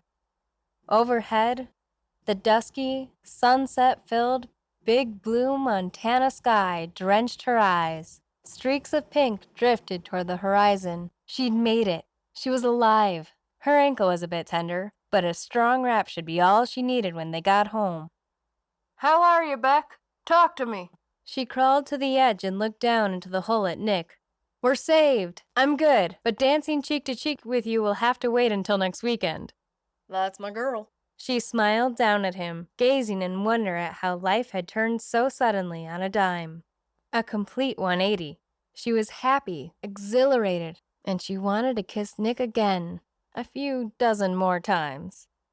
Getting the rope, she called, spotting the horses munching on a few tufts of grass underneath a nearby cottonwood. The animals had calmed, and it didn't take long to wrap the rope around the tree, knot it, and then bring the length to the tunnel for Nick to climb up the wall of the hole. Once he was up, they hurried away from the collapsed mine to safety. Nick wrapped his arms around her in a bear hug. She pressed her face into his chest and the soft cotton of his shirt, the most comforting feeling in the world. Let's get you home and doctored up, Nick Walton, she whispered. So what happens now, Beck? He asked. She bit at her lips, and he touched a finger to her mouth to stop her. Are you embarrassed to be seen with me? No, actually, she'd been embarrassed to be seen with Pete after he kissed her on their boring date, but she wouldn't tell Nick that. I think everyone we know is going to get the biggest surprise when they see us together. To me, it's unexpected, but not really that surprising after all. It's kind of a funny feeling, but at the same time, totally wonderful. I think so too, Nick said, brushing his warm hand against her cheek and then kissing her softly on the lips. I'm trying to picture what my mom and dad will say. They've been trying to set me up with so many girls the past couple of years. Becca arched an eyebrow at him. Pray tell. I want details. Nothing to tell. I never went out. I kept thinking of you and wondering if I needed to go and find you at school. That's a little embarrassing to admit now. I like it, she said, rising on her tiptoes to kiss him back. I'm pretty sure Aunt Rayna thinks we're still out catching frogs. Good part is we don't have to spend much time getting to know each other. I think I know you better than my sisters. Becca laughed. I have an idea. You say you're roped into the bachelor auction. In 3 days, I'm gonna saunter into that auction with the biggest, fanciest picnic basket and bid on you. What if you have competition? He quipped, giving her a sideways smile. Becca lowered her voice into a dangerous whisper. I'll sabotage their picnic food, or punch their lights out, whichever works. She shrugged and then broke into a laugh. Rebecca Dash, Nick said softly, his arms circling her waist and then tightening around her. I think I'm in love with you. I think I've always loved you. I do know you've always been my best summer friend, but now I want you to be my best always friend. She placed her hands on his face, gently brushing away the smudges of dirt, his blonde stubble like sandpaper on her fingers. She loved the look in his eyes. She never thought anyone could look at her like this. Not teasing, not flirting, but honest and unconditional love for her because of who she was, from a boy she'd known nearly half her life. Becca's eyes suddenly filled with tears. The feeling is mutual. I just never dreamed I could fall in love with my best friend. Chapter 14. Quote, You have bewitched me, body and soul. End quote. Pride and Prejudice, Hollywood film. On Saturday, July 4th, Snow Valley celebrated Independence Day with style. The children's parade was adorable in the morning. Wagons festooned with ribbons and flags, local businesses, law enforcement, and street vendors all had floats or trucks decked out in fine style, honking their horns and tossing candy for the watching children to shriek with excitement as they scooped it up. Becca was pretty sure the entire county and maybe half of Billings had shown up. The pie-eating contest had gone down in a grand success. A neck-and-neck finale over the last Dutch apple pie. The only problem was that the contestants were now walking around with blueberry stains on their shirts and sick looks on their faces, while they held a hand against their stomachs after eating too much. The barbecue lunch was fabulous. Loaded plates, tables groaning with food. Becca and Nick surreptitiously held hands under the table while they ate. A piece of pie for dessert? He asked. I'm so stuffed, but yes, one of each. Nick raised his eyebrows. Anything you want, Beck. She laughed. It would be nice to have a bite of each, but if I have to choose just one, I'll take triple berry a la mode, please. She watched him head over to the tables laden with every kind of pie in the world. Hot sunshine on her shoulders, a fizzy soda pop feeling in her stomach, and eyes only for Nick Walton. After all these years, who would have thought? He only had to touch her hand and she was soaring.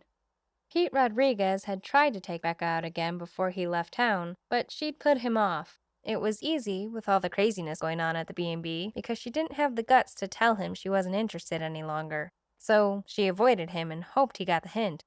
And she was busy. New guests were arriving that weekend. Thank goodness for summer family reunions. They helped keep the B&B in business. Plans for Aunt Rayna's 40th surprise birthday party were nearly complete.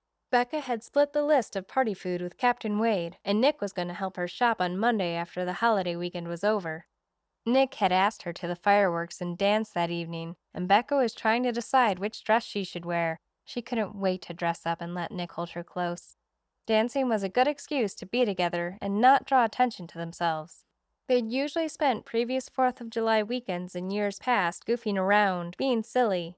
For the moment, Becca wanted to keep their new relationship close to her heart. Next week, after the firefighters departed, she'd spill her secret to Aunt Rayna, although Becca didn't think they'd fooled Nick's mother, who had a secret knowledge in her eyes whenever she glanced in their direction. Every day was full of promise and thrills. She was even looking forward to sitting with Nick in a pew at church tomorrow, and then lying on the grass in the park for the Sunday evening patriotic concert.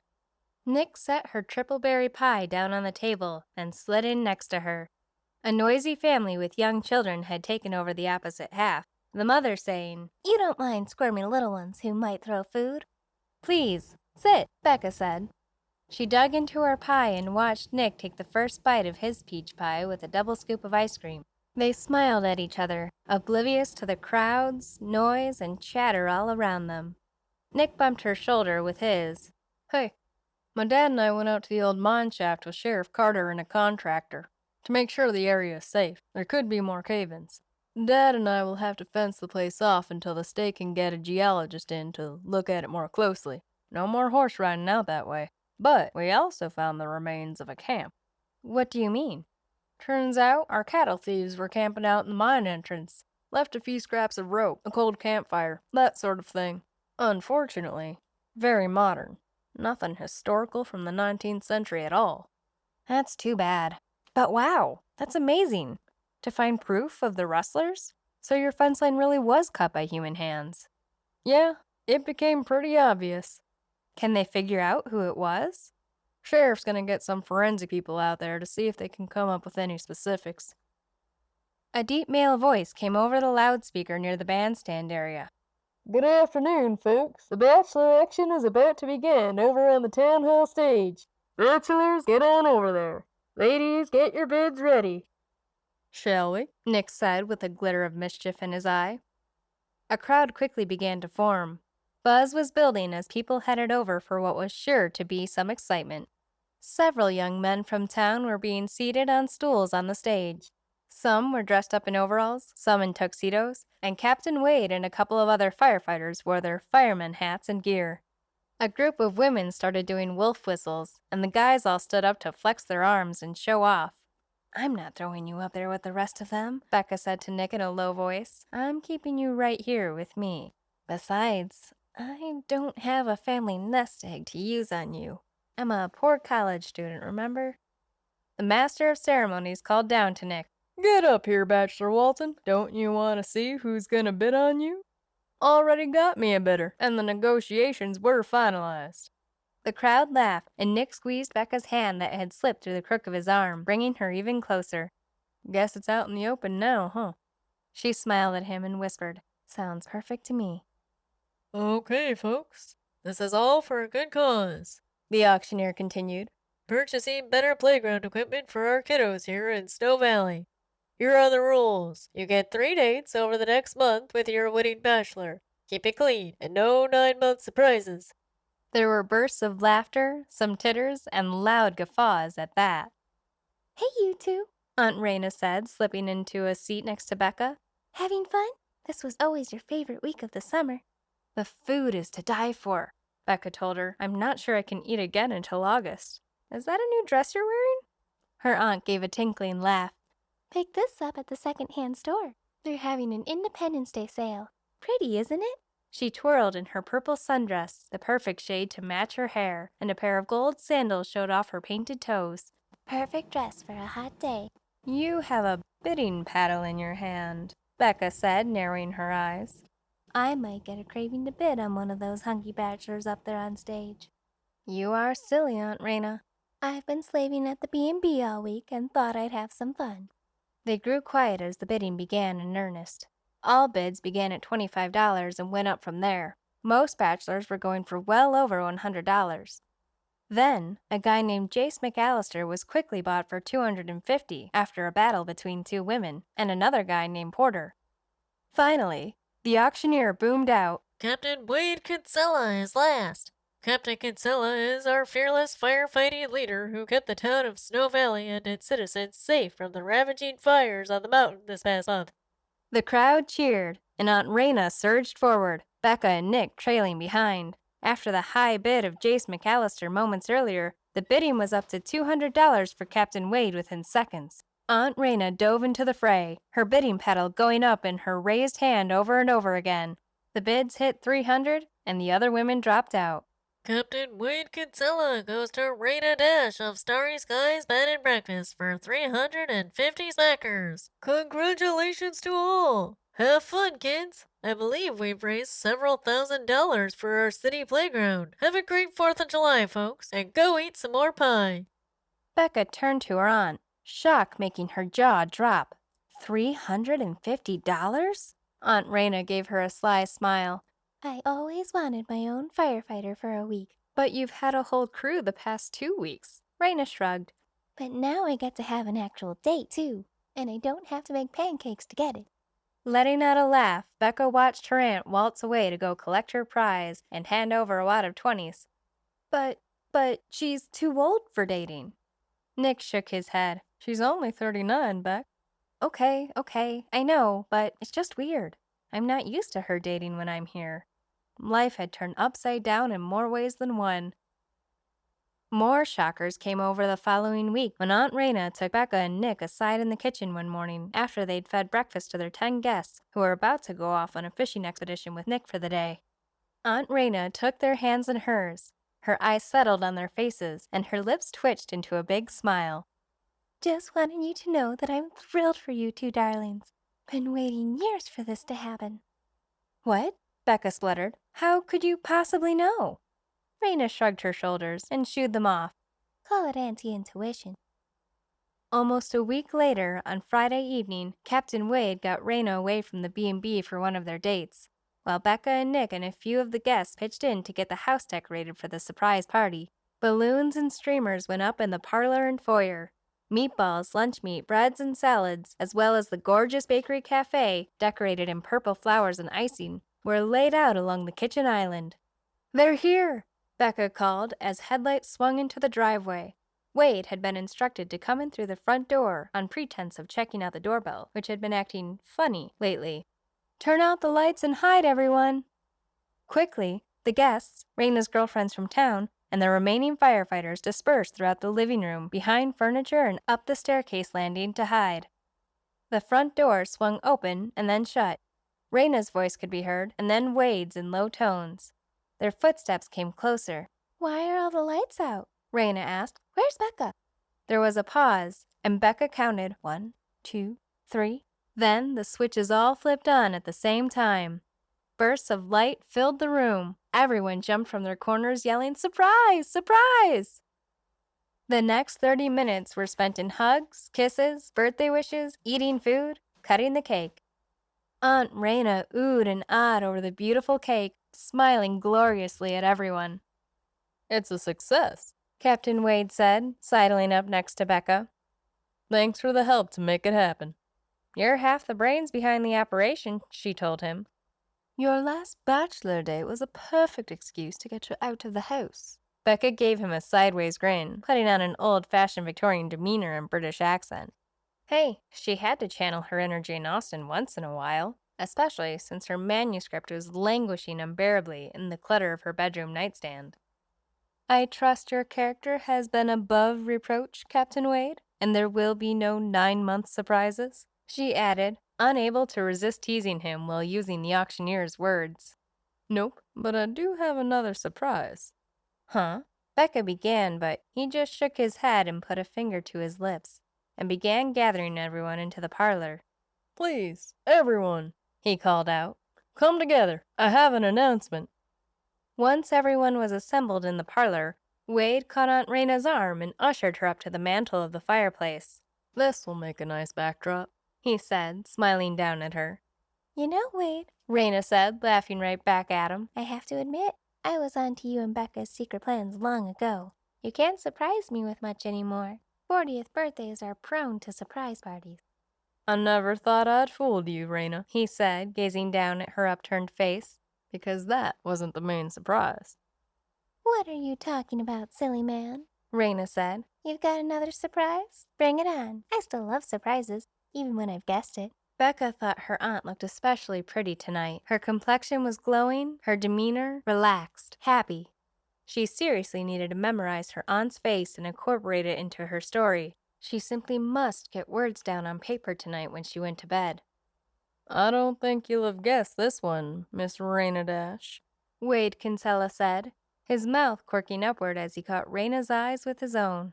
All coherent thoughts scattered as Becca suddenly gasped when Captain Wade got down on one knee, still holding Aunt Rayna's hands in both of his. Miss Rayna Dash, will you give me the immense pleasure of marrying me? There was a moment of utter, shocked silence, and then gasps around the room. Laughter bubbled up inside Becca's throat, but everyone held stock still, desperately waiting to hear what Rayna would say. "Wait, Kinsella," Rayna said, her voice caught as she stared down at him. "Okay, you got me. I am completely gobsmacked. A real proposal? For real?" With a real ring, he said, producing a sparkling diamond from the pocket of his shirt, which he immediately slipped onto her left ring finger.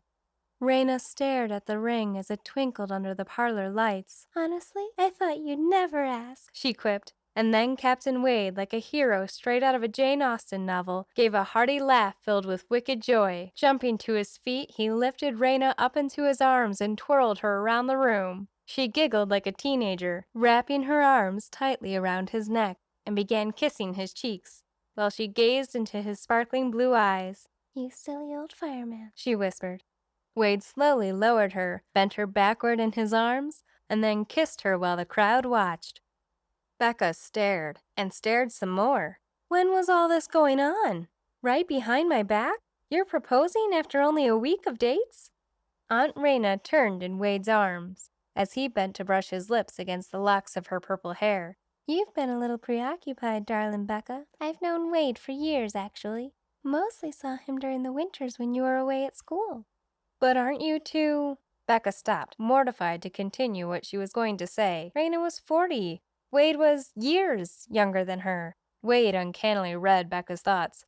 I'm 36, actually, so no cradle robbing going on here. Nick slipped an arm around Becca's waist, and she turned to bury her face in his sweet-smelling shirt. She was so embarrassed. She thought Wade had been flirting with her over the last month. And all this time, Wade and Rayna were having their own little hidden romance? Let's go have another piece of cake, Nick suggested. She laughed and shook her head, feeling so silly and so very blind. A romance right under her nose in this very house? What kind of observant writer was she? One in need of a few classes and some diligent practice, that's what. Maybe it was time to set aside her sappy romance with Clark Gable and Mr. Darcy underpinnings, and write a murder mystery spy thriller instead. An action-packed novel with brave heroes rescuing damsels in distress on the train tracks, or a spy in disguise lurking about a communist hotel behind the Iron Curtain in 1957. Becca glanced up at Nick's face, hoping he wasn't laughing at her, but he was only looking slightly amused. "I think I need 2 pieces of cake, thank you very much, with cold milk." and I'll have 2 kisses with those beautiful and warm lips of the woman I adore," Nick murmured, holding Becca close as he bent his head to give her the deepest and most romantic kiss that would have been a credit to the most swoon-worthy pages that Jane Austen had ever written. This has been Romancing Rebecca, Sweet Small Town Romance, A Snow Valley Romance, Book 2. Written by Kimberly Monpetit. Narrated by Caitlin O'Brien. Copyright 2016, 2018, 2020, 2023 by Kimberly Monpetit. Production copyright by Kimberly Monpetit.